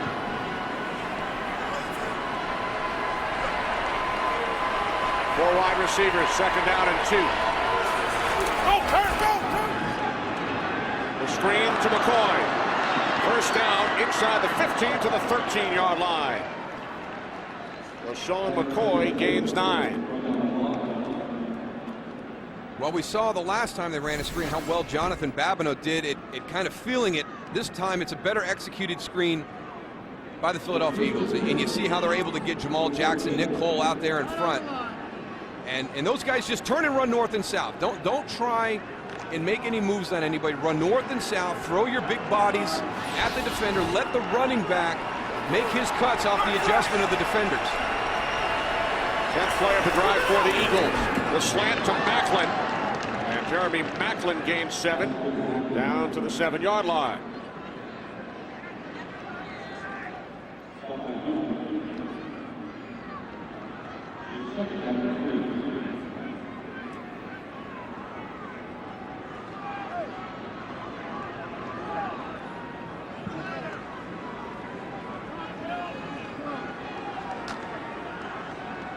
Brent Selleck's a big target down here in this red zone. He has 8 red zone receptions, Goose, 4 touchdowns. Weaver inside the 5, down to the 4. Nice tackle by Thomas Daku coming up. There's Selleck. Suffered a sprained thumb last week, and then during the week, able to sign a 6-year contract extension despite that sprained thumb. The Philadelphia Eagles being very proactive, and it's been their MO for a while now, is extending guys that they think are kind of on the verge of having that breakout season and not allowing them to get to the free agent market. Right now, the Eagles only need about 1.5 feet to get the 1st down for Michael Vick at quarterback. 3rd play today for Michael Vick. Inside the 5 to the end zone. Touchdown, his first of the season.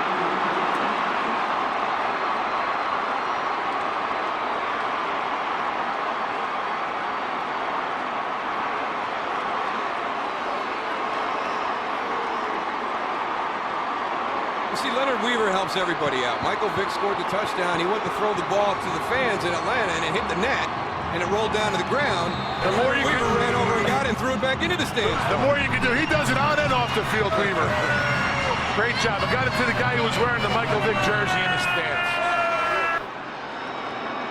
Michael Vick said during the week he would love to score his first touchdown as an Eagle here in Atlanta, where he started 34 games for the Falcons, and he has done just that. 20-0, Philadelphia. Back in Atlanta, where moments ago Michael Vick scored his first rushing touchdown since October of 2006. That's a great drive by this Philadelphia Eagle offense. Their defense makes the big stop going in at halftime. 12 plays, 80 yards. Akers kickoff taken at the 2 by Weems.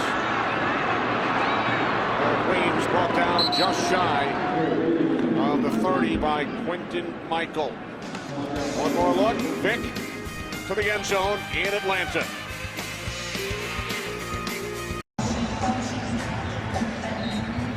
All smiles on the Eagles sideline here in Atlanta. Philadelphia now leading 20-0 following Michael Vick's first touchdown this season.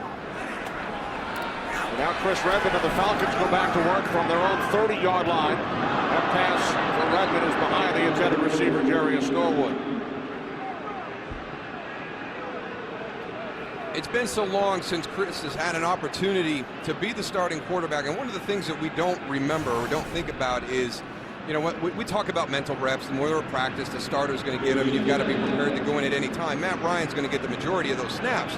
And one of the things that Chris talked about last week was getting used to the play coming in and the communication and down and distance and play clocks and a lot of the other minutia that goes along with playing the quarterback position that you only experience as the starter. And I'm just wondering, you know, can you get rid of all that in 1 week? Could he have really kind of all of a sudden acclimated himself in that Tampa Bay game to all the other things that go along with being the starter on game day?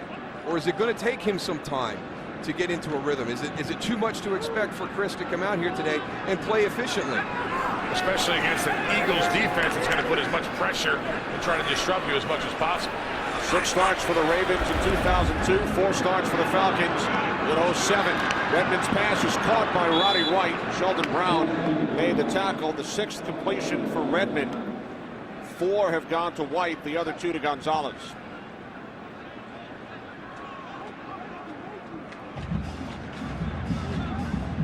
Todd McClure slow getting up. Well, I tell you now, all of a sudden you lose, you know, Harvey Dahl, your right guard, is out. Todd McClure very slow getting up. McClure making his 124th consecutive start.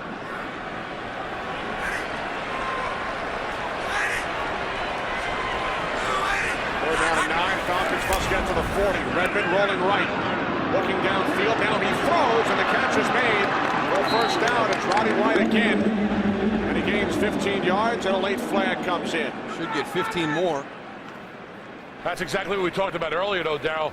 Chris moving his feet and getting out of that pocket and being able to go and see downfield where he's not going to get balls tipped. Over personal foul, unnecessary roughness, defense number 39. 15-yard penalty, first down. That's the second personal foul today on Quentin Dents. You better be careful. Sean McDermott's not going to send him back out there today.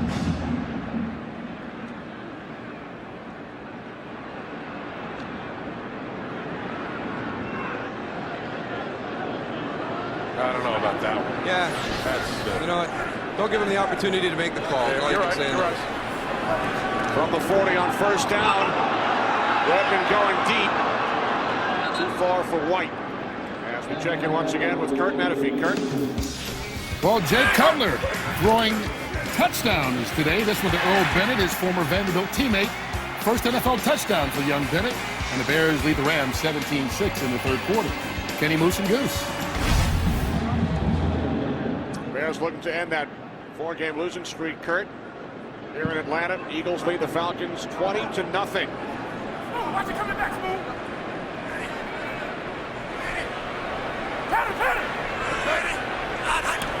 Second and 10 from the 40. Off the fake.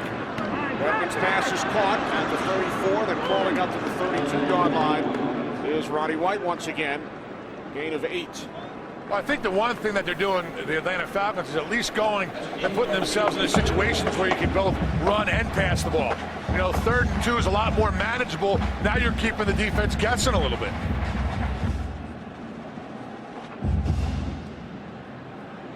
It's tough to make a defense guess when it's 3rd and 13 or 3rd and 16.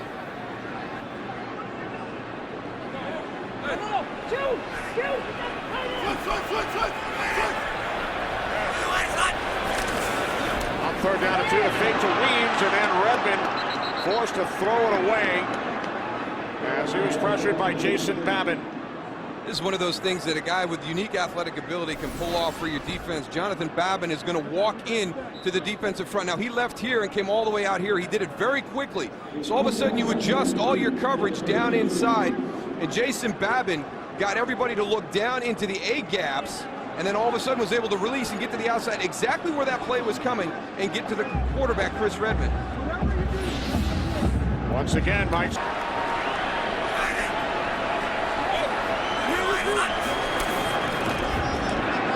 Redmond on 4th down, and the pass is caught by Gonzalez. Well, the Falcons now 2 for 3 on 4th down today as Gonzalez picks up the first. Seems like when Chris Redmond gets out of the pocket, Darryl, he's a completely different passer. You watch right here, he scrambles to his left and sees Tony Gonzalez right there in the flat. Yeah, the big thing, Tony, is just changing that launch angle. We've seen the Eagle defenders being able to get to Chris Redmond because they know where he's going to be when he's going to throw the ball. If all of a sudden you start to dash the pocket or move the pocket, you're in a different spot. On the 27-yard line, the play blown dead, a false start. False start, offense, number 84, 5-yard penalty. It's 1st down. Roddy White. Roddy White comes down on a nice motion, but he just makes a movement to the line of scrimmage, and you can't do that. That's the offsides. You watch it right here. He goes and motions in. That's fine. That's fine. You cannot go towards the line of scrimmage, and that little step right there cost him the offsides. Now 1st and 15 from the Eagles' 32.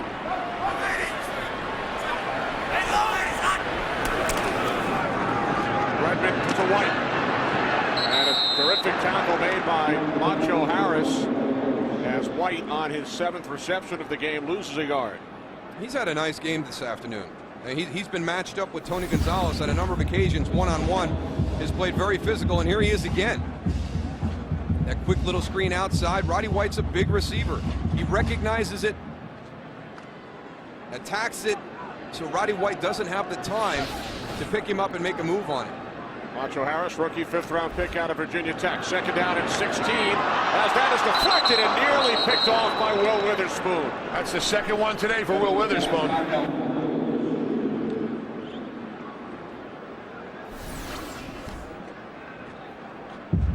Right in the center of your screen. Read the quarterback's eyes.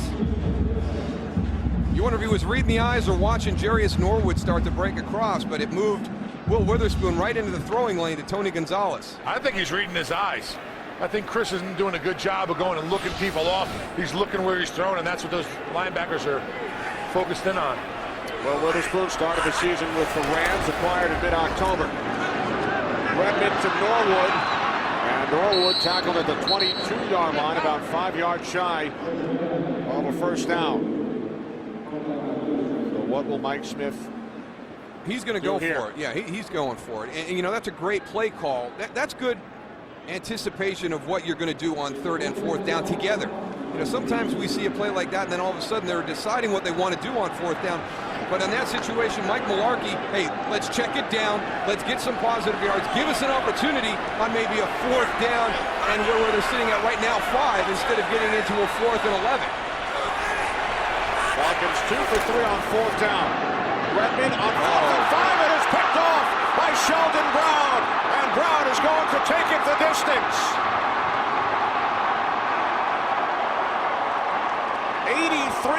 That's his 4th career touchdown.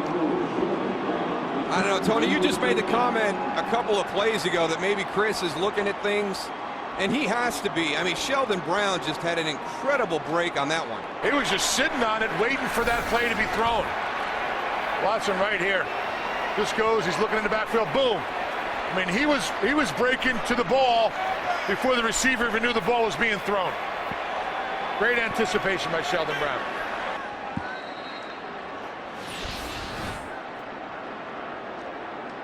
The 3rd touchdown scored by the Eagles defense this season.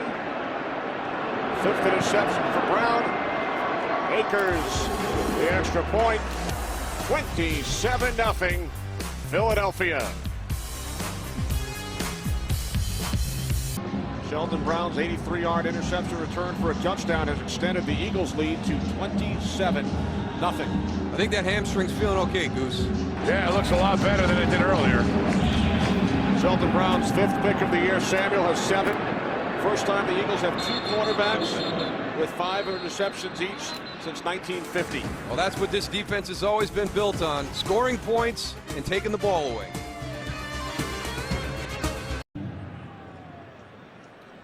It has been a rough afternoon for the Falcons, already without quarterback Matt Ryan, running back Michael Turner, 2 starting offensive linemen, and now Brent Romberg has come in at center for Todd McClure, who was shaken up earlier. Yeah, you think your offense is going to get slowed down without a quarterback and your featured running back. Now you got 3 of your 5 offensive linemen out. And your center, who's your quarterback really on that offensive line, has to point out all the protections. Falcons trailing 27-0. Go to work from their own 20-yard line. Redmond's pass is caught by Gonzalez. Gonzalez has a first down, gain of 11 out to the 31. I know we've talked about it, Tony. When you look at a team, whether it's an offense or a defense, you want them to be strong down the middle. And, you know, it's guard, center, guard, quarterback, fullback, you know, running back. As you're talking about an offense, you got your skill players outside. You know, for you guys in Baltimore, you and Sam in the middle, and then Ray, and then, you know, as you went back to Rod Woodson in your safety level. Right now, the offense of the Atlanta Falcons is missing straight down the middle almost everybody in that center area. And that's the strength of this Philadelphia defense, and that's the big mismatch so far in this game. From the 31 on first down, Redmond throws. Gonzalez made the catch, took a hit. Gain 6 out to the 37.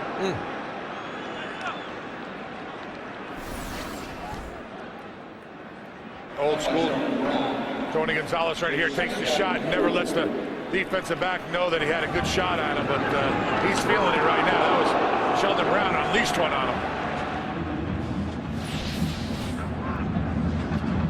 But shoulder to the chest, you know, we've seen it a couple times in the game today. That's how you do it. Don't get the 15 yards tacked onto it. Norwood. There's Norwood out to the 43-yard line. You saw the note just prior to the play. Tony Gonzalez has set a new franchise record for receptions by a Falcons tight end, Alvin Crumpler, 65 back in 2005. Gonzalez approaching 1,000 for his career, which will certainly land him in the Hall of Fame as a 10-time Pro Bowler. 6 catches today, 983 during his 13 seasons. Number 43, Redmond looking for Roddy White. Kurt, what's going on with the Saints and the Redskins? Well, the question is, Now remember, the Redskins led the Eagles by 8 in the 4th quarter last week. The Saints, even if they lose today, they clinch the NFC South with an Atlanta loss here. I think one of the things that makes the New Orleans Saints a very, very dangerous team is their confidence to come back from a deficit like that.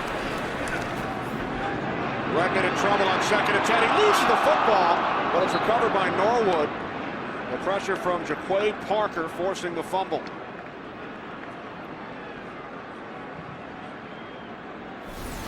Again, just another one of those little things that you're going to forget about when you're not playing a lot. You got to get the ball secure, tight.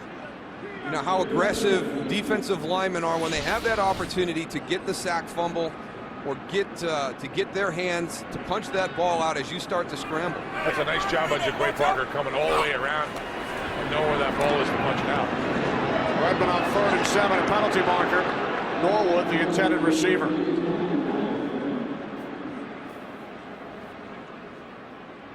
Pass interference, defense number 91. Ball's placed at the spot of the foul, first down. Chris Clemens, Georgia native. Not a bad choice. You know, right now you're doing a zone blitz, so you're going to drop out Chris Clemens, who's one of your big pass rushers. He's going to come out here, and you're going to bring pressure into the middle with the linebacker and the safety. So there's your zone blitz scheme. You know, you're bringing the second level in to rush the quarterback, and you drop one of your defensive linemen out. So you get Chris Clemens one-on-one with Jarius Norwood 8. You know, you might want to take that 5 yards. First and 10 from the Eagles' 49. Redmond getting rid of it under pressure, and the catch is made for a first down by Roddy White, gain of 12. With under a minute remaining, third quarter. It's a nice job by Chris Redmond on this because he's got 2 free blitzers coming from his right side. There you go, Sean Jones, Will Witherspoon, they're going to get there. Stands in the pocket, delivers it out to the left side to Roddy White. Roddy White over the 100-yard mark for the third time this season.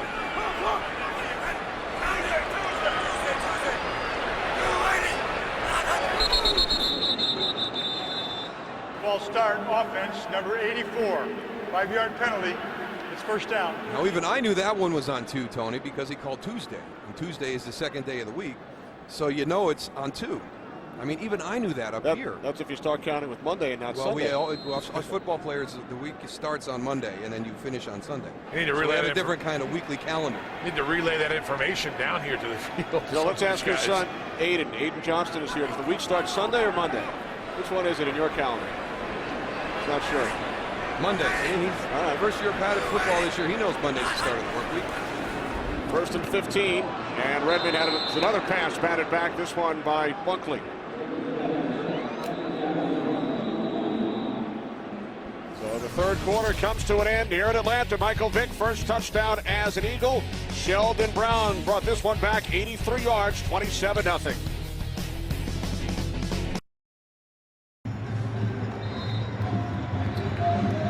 $27-0 lead for the Eagles as we begin the fourth quarter. Kenny Albert, Darryl Johnston, and Tony Siragusa here at the Georgia Dome. The Eagles led 13-0 at the half. 2 third quarter touchdowns as they look to tie the Dallas Cowboys in the wins column. Cowboys and Giants coming up next on Fox. Redmond on second and 15, and the pass is intercepted by Sean Jones. Jones brings it back into Falcons territory. The third Atlanta turnover today. You know, they've been bringing pressure quite a bit here in the second half, and that's an opportunity for the offense to make big plays, but they've all gone against them. Chris Gokong impacts that throw, and it's picked off by Sean Jones.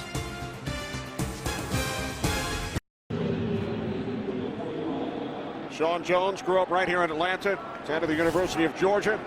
His second interception this season. Second today by the Eagles. First and 10 from the 45 as McNabb is sacked back at the 50-yard line by Croy Bierman. Before we talk about that sack by Croy Bierman, let's go back and look at this interception. Now, the pressure is going to get to Chris Redmond, but watch the double move down on the bottom with Asante Samuel. Right there. We got a little stuttered go. Now, that throw is affected by the blitz, and it's able to be picked off. But you wait all day for that opportunity, and I don't know, it's 27-0. I might have wanted to get to that double move earlier on Asante Samuel. Tony talked about it at the top. He's very aggressive. He'll jump some routes. I think you need that one in your first 1 or 2 series to kind of let Philadelphia know if they jump something, you know, they're going to pay a price. Get them to settle their coverage down a little bit, but you practice and you wait on that play. And again, the example of the pressure being the big reason that play wasn't successful. Timeout called by the Eagles.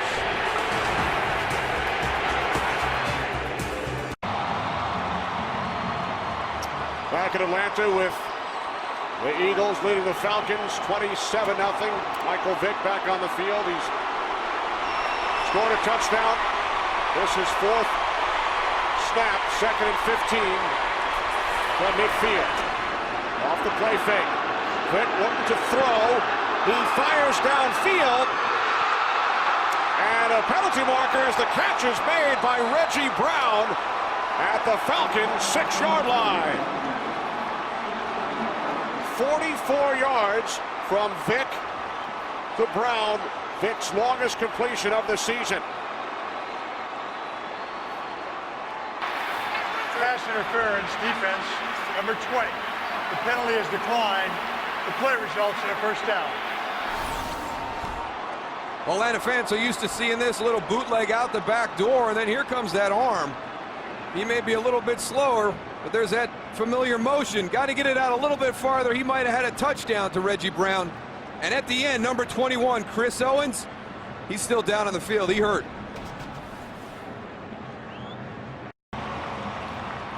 Michael Vick just changed helmets. Now is wearing the green dot. He had not been wearing the green dot when he would come in for one play at a time. You can only have one green dot on the field, so this probably means that we have seen the last of McNabb today. Yeah, it looks like Michael Vick will be the quarterback for the remainder of this afternoon.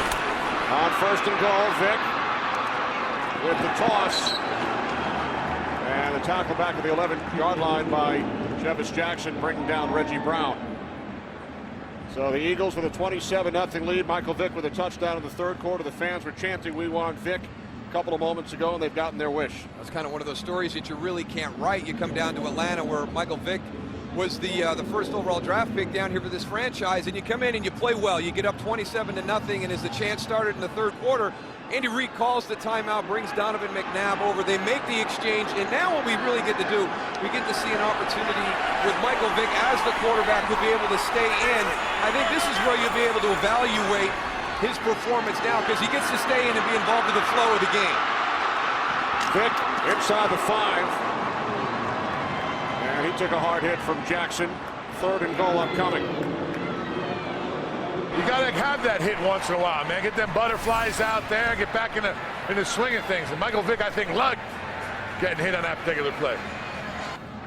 Oh boy, I tell you what, he used to be real elusive, and today he's had a couple of physical finishes on his runs.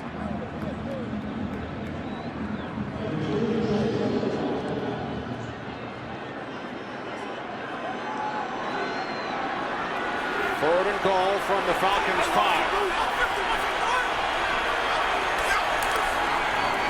Vick moving to his left. Now throws right. The catch is made by Selleck. Touchdown.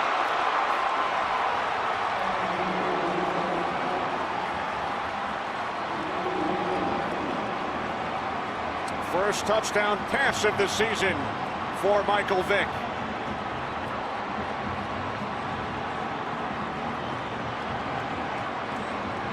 That's nice to see right there. Donovan McNabb has been such a big supporter of him. He's been so positive through this whole campaign to get Michael Vick as a Philadelphia Eagle, to try and integrate him into their offensive game plan from week to week. There's not many guys that start as quarterback in the NFL that can put their ego aside and share some of the opportunities with Michael Vick.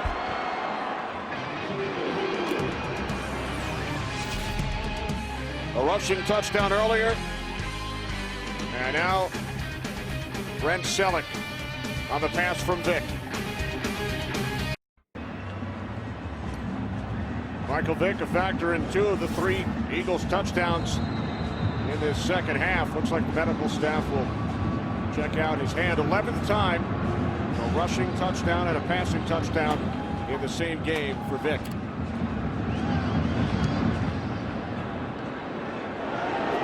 Akers kickoff taken out of the end zone by Weems. And Eric Weems runs into the arms of Chris Gokong shy of the 20.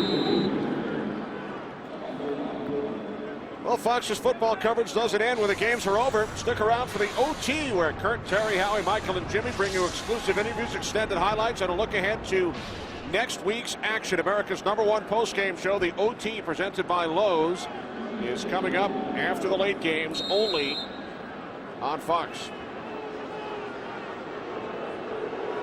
The BCS selection show coming up tonight as well. Less than 24 hours ago, the SEC championship game right here at the Georgia Dome. Darrell, you were on hand. Yeah, Aiden and I were here for the big Alabama victory last night over Florida. First and 10 from the 20 for Chris Redmond of the Falcons. Jarius Norwood tripped up, gain of just 1.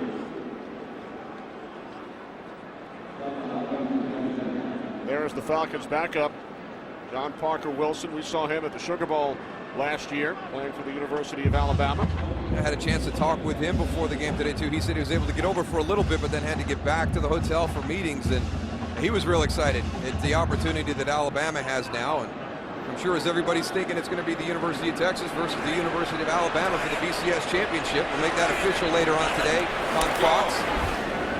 On 2nd and 10, Redmond throws, and Sheldon Brown got a hand on it. Talking about Texas, Texas is very lucky they had 1 second left in that game last night, Darryl. You know, that game was over. Wow. I thought it was commonplace. You always play for the 46-yard field goal off the left hash at the end of the game. Yeah, I mean, that's what everybody does. And you let that ball hit out of bounds right with like maybe a half a second left.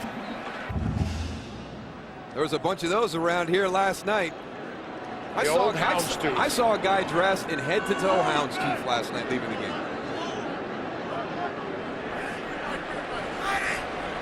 That wasn't Mike Frank, our director, was it? No, this guy carried it off a lot better. On 3rd and 10, Quentin Demps nearly came up with the pick.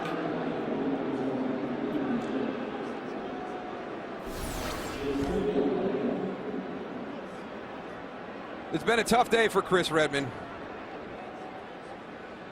And I just really think, you know, sometimes we forget when you're away from the game and you haven't had an opportunity to start, how much responsibility is on that quarterback. And this Philadelphia defense, they can make somebody who's been out there on a regular basis have a tough afternoon. Macklin. Jeremy Macklin to the 32. Ball came loose.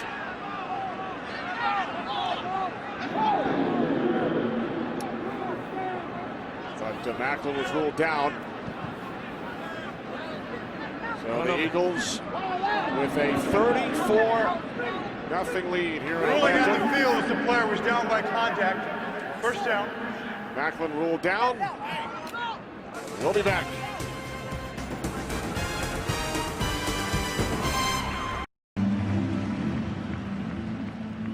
There's Michael Vick. He was in for 7 snaps today. Ran for a touchdown. Threw for 1. And now, as he chats with offensive coordinator Marty Morningweg, Kevin Cobb will come in at quarterback. We're in the 4th quarter, so all of the 3rd quarterback rules go out the window. So here's Cobb, who became the first quarterback in league history as he hands off to Eldrin Buckley. First quarterback in league history to throw for 300 yards in each of his first 2 starts earlier this season against the Saints and the Chiefs. Well, Michael Vick led the Philadelphia Eagles back out onto the field. A little bit of a mixed reception in the beginning, but I think deep down inside, everybody excited for him to have the type of day that he's had. 1 rushing touchdown, 1 passing touchdown. And I know he's upset right now because I think he had an opportunity to finish out this game, but we just saw him with that wrap on his right thumb. So on that 1 scramble where he got hit pretty hard, looks like he injured that thumb also. Ran for 17 yards and was 2 for 2 in the air as Buckley is tackled by Grimes. Looks to have an Eagles first down. New Orleans trailing by 10. Redskins lead the Saints. The Redskins might be 3-8, but they might be the best 3-8 club of all time. You talked about their last 3 games and the success they've had, despite losing to Philadelphia last week. They beat Denver a couple of weeks ago. 1-point loss to Dallas. I mean, let that one slip through the fingers. So it seems like the more people that Washington loses, the better they play. I mean, it all started here, too. The second half of this Atlanta game, about 4 weeks ago, was when everything kind of changed. Now, they don't have any validation for all their hard work. You know, they've got the 1 victory against the Denver Broncos, but they have played very, very well. Buckley into Falcons territory.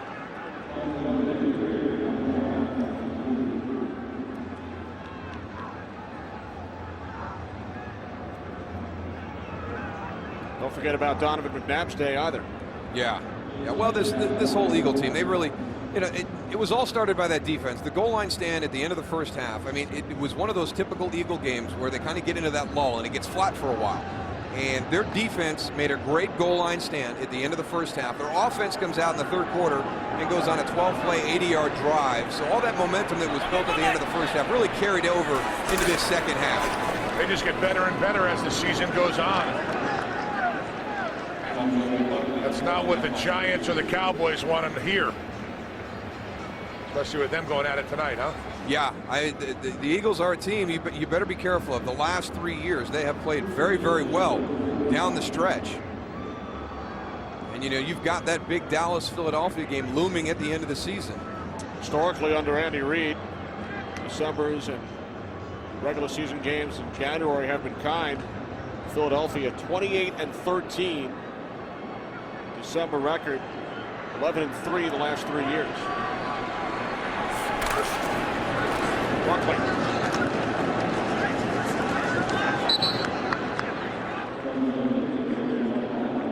The drop to 6-6. Remember, the Falcons have never had back-to-back winning seasons in their 43-year history. They finished 11-5 a year ago under first-year head coach Mike Smith and rookie quarterback Matt Ryan. Eagles all smiles. And guess who will be visiting Atlanta next Sunday? The New Orleans Saints. Potentially coming off a loss. Exactly. How about the Redskins leading New Orleans in the fourth quarter? Could be the first team to knock off the Saints. Think back to the earlier portion of this season. The Redskins were the first team to lose to both Detroit and Kansas City. Imagine if they're the first to beat the Saints. Well, the beginning of their schedule was the easier part. If you're kind of one of those people that looks at things when they're sitting there, the first half of the Redskins schedule was where they needed to put themselves in position because they had a really, really tough second half of the season, and they were unable to do that. And really, the NFC East in general, there's a lot of interdivisional games down the stretch in this NFC East. Redskins beat the Rams by only 2.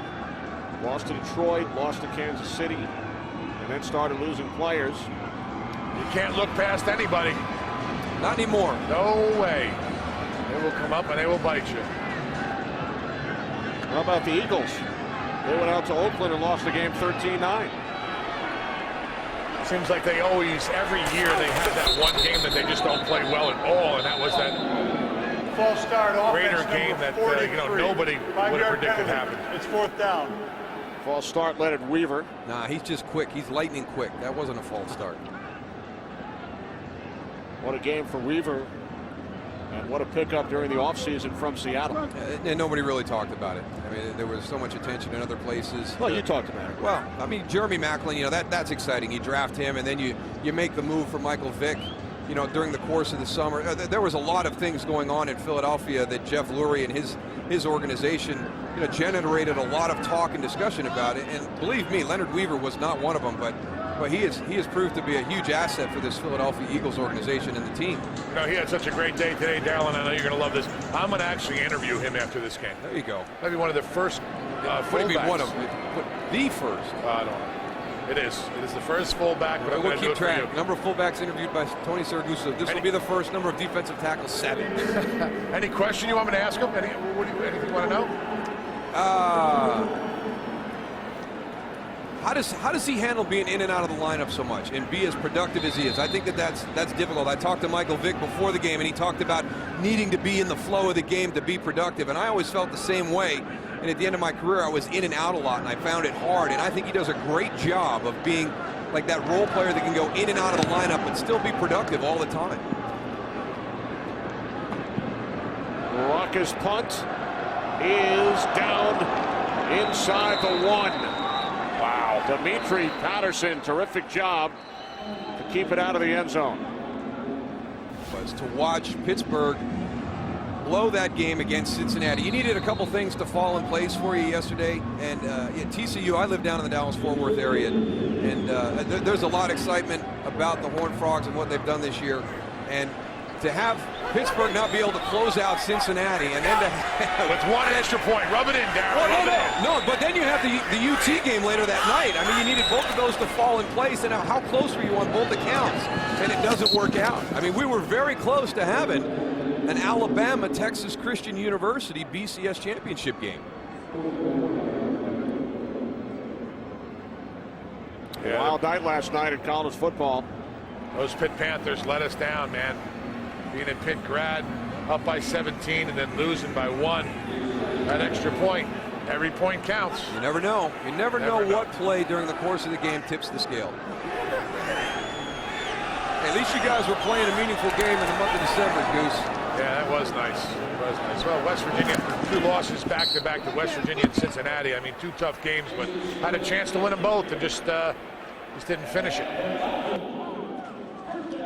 It's going to be interesting to see how the BCS kind of falls out. I'm excited. You got Boise, TCU, Cincinnati. I mean, you've got, what have we got, 5 undefeated teams going into that show tonight? You know, where's everybody going to land? Does TCU, do Boise State, and Cincinnati all get a shot at some of those top-tier programs to show that some of these conference champions that come from the smaller conferences can hang with the big boys?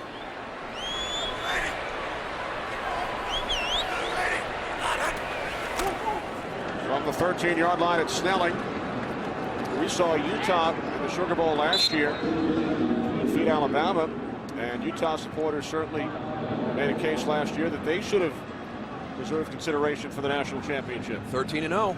Can't do any better. All you can do is do everything that's within your control and then let the chips fall. And that's what Boise State and Texas Christian and Cincinnati, they all have to do that, because it's going to be Alabama, UT. And we'll just have to see if those other 3 schools can finish undefeated. That's all they can do. Donovan McNabb from your alma mater, Syracuse University, 2nd down and 6. Off the play fake, Redmond to Snelling. And Snelling is close to a 1st down. Joe Mays the tackle. It was last year. Dallas, Philadelphia, all the marbles last week of the season. The Giants really started out fast, and everybody was talking about them, but the last couple of weeks, I mean, they just look like a completely different team than they did earlier in the season. But a win today over the Cowboys, and the Giants would be right there. Redmond to Gonzalez, and he's out to the 47 of Falcons. 1st down as we check in on the Steelers and the Raiders with Kurt. Kenny Moose and Goose. All right, Kurt, Steelers looking to break their 3-game losing streak. Falcons now at the 46-yard line, and Darryl, they have not been shut out at home since 1988. It's been 21 years since the Falcons have been shut out in a home game, and that was at Fulton County Stadium. And Goose, I know how much pride you guys take in being able to do that. It is not easy to shut out a team in the NFL nowadays. Absolutely not. In the situation, sometimes, you know, Atlanta had an opportunity to kick a field goal going into the half, but Mike Smith decides to try and go for the 7, which I agree with. And he says, you know, he would have done it. If he had to do it again, he would have done it when I interviewed him going into halftime. But you know, there's your opportunity of getting the 3 on the board. But you're trying to win games. You're not trying to go and not get shut out. Here's Norwood. Darryl, ready for this? Yeah. The last time the Eagles pitched a shutout on the road, Week 3, 1991, 24-0 in Dallas. Thanksgiving Day, as I remember, Kenny. 2-minute warning, 34-0.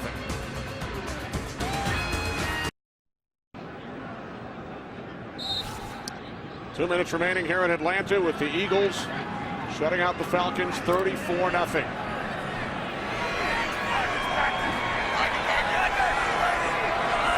We're down in 10. Redmond over the top. Snelling. And Jason Snelling picks up the 1st down to the Eagles 42. Again, we've talked about Jason Snelling and how important he is in his role for this Falcons team. And it just shows you right here. It's 34-0. He's still playing hard. All these guys, they don't want to be the first team to have a home shutout here in 21 years. You just don't want to be a part of some of those types of records. That's definitely a record you don't want no part of. 1st and 10 from the Eagles 42. Redmond to Brian Finneran, the former Eagle out of Villanova University, returning today after missing the last 3 games with a knee injury.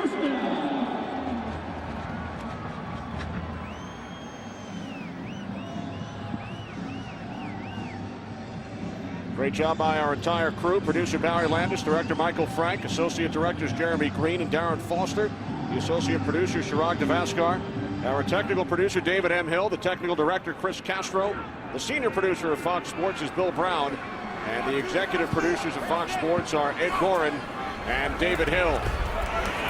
Redmond's pass deflected and then caught by Jarius Norwood. And he takes it down to the 15. We've seen a number of those today. That had to be part of this Philadelphia Eagles defensive game plan, was getting your hands up inside against Chris Redman. But this is the first time they've had one of those bounces go their way. Trevor Law's got a hand on it. Under 1 minute remaining, fourth quarter. Eagles looking to preserve the shutout.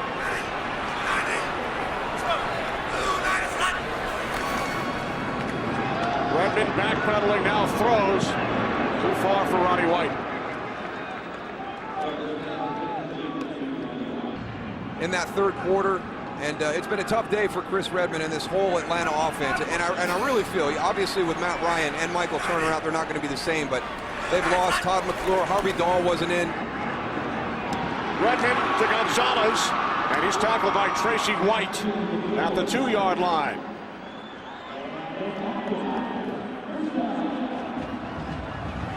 "20 seconds remaining."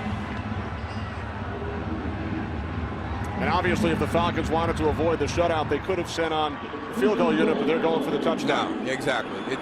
Unfortunately, you could be a member of that team that has the first home shutout in 21 years, but you got to score a touchdown. Here's Redman to the end zone, and it's a Falcons touchdown.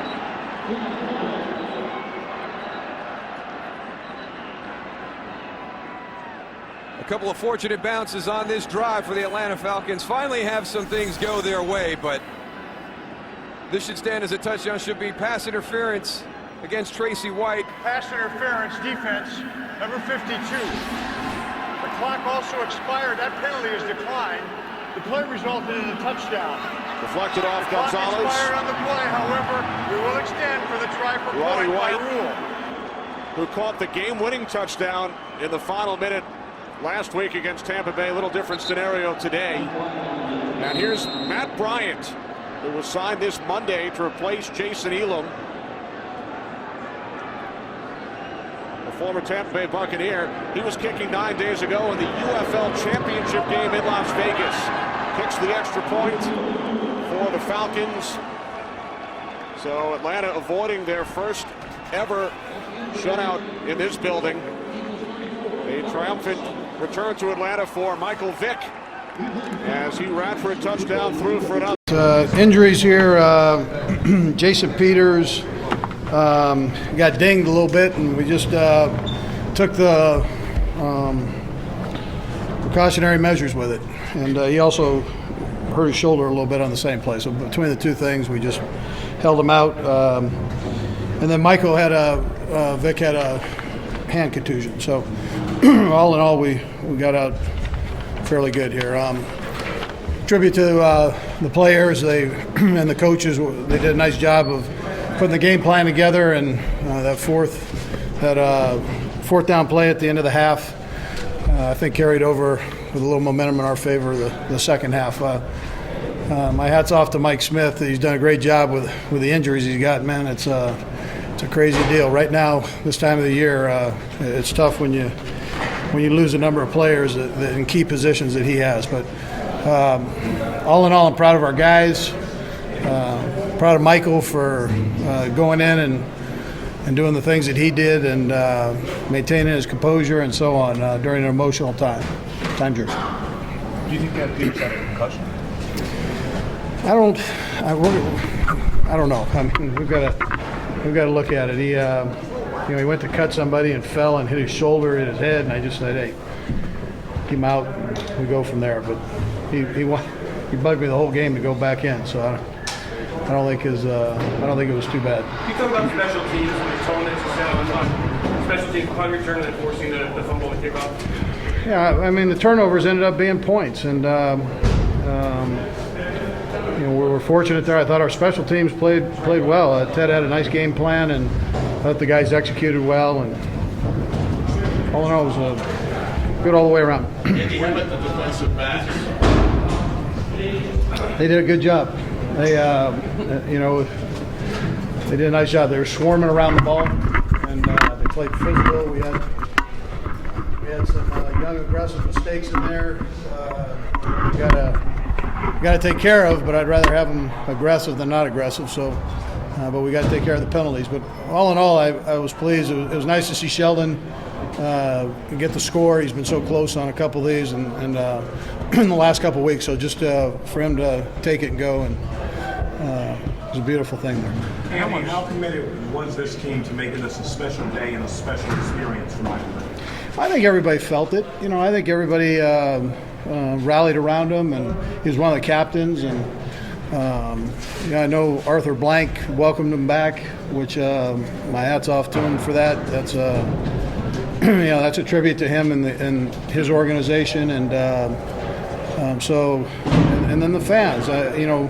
Our fans were incredible. I can't believe they show up like they do and the numbers that they do, and then the fans in general, calling Michael's name out at the end there. I just my hats off to the people for giving him a second chance. Did that sway you in terms of when he went in?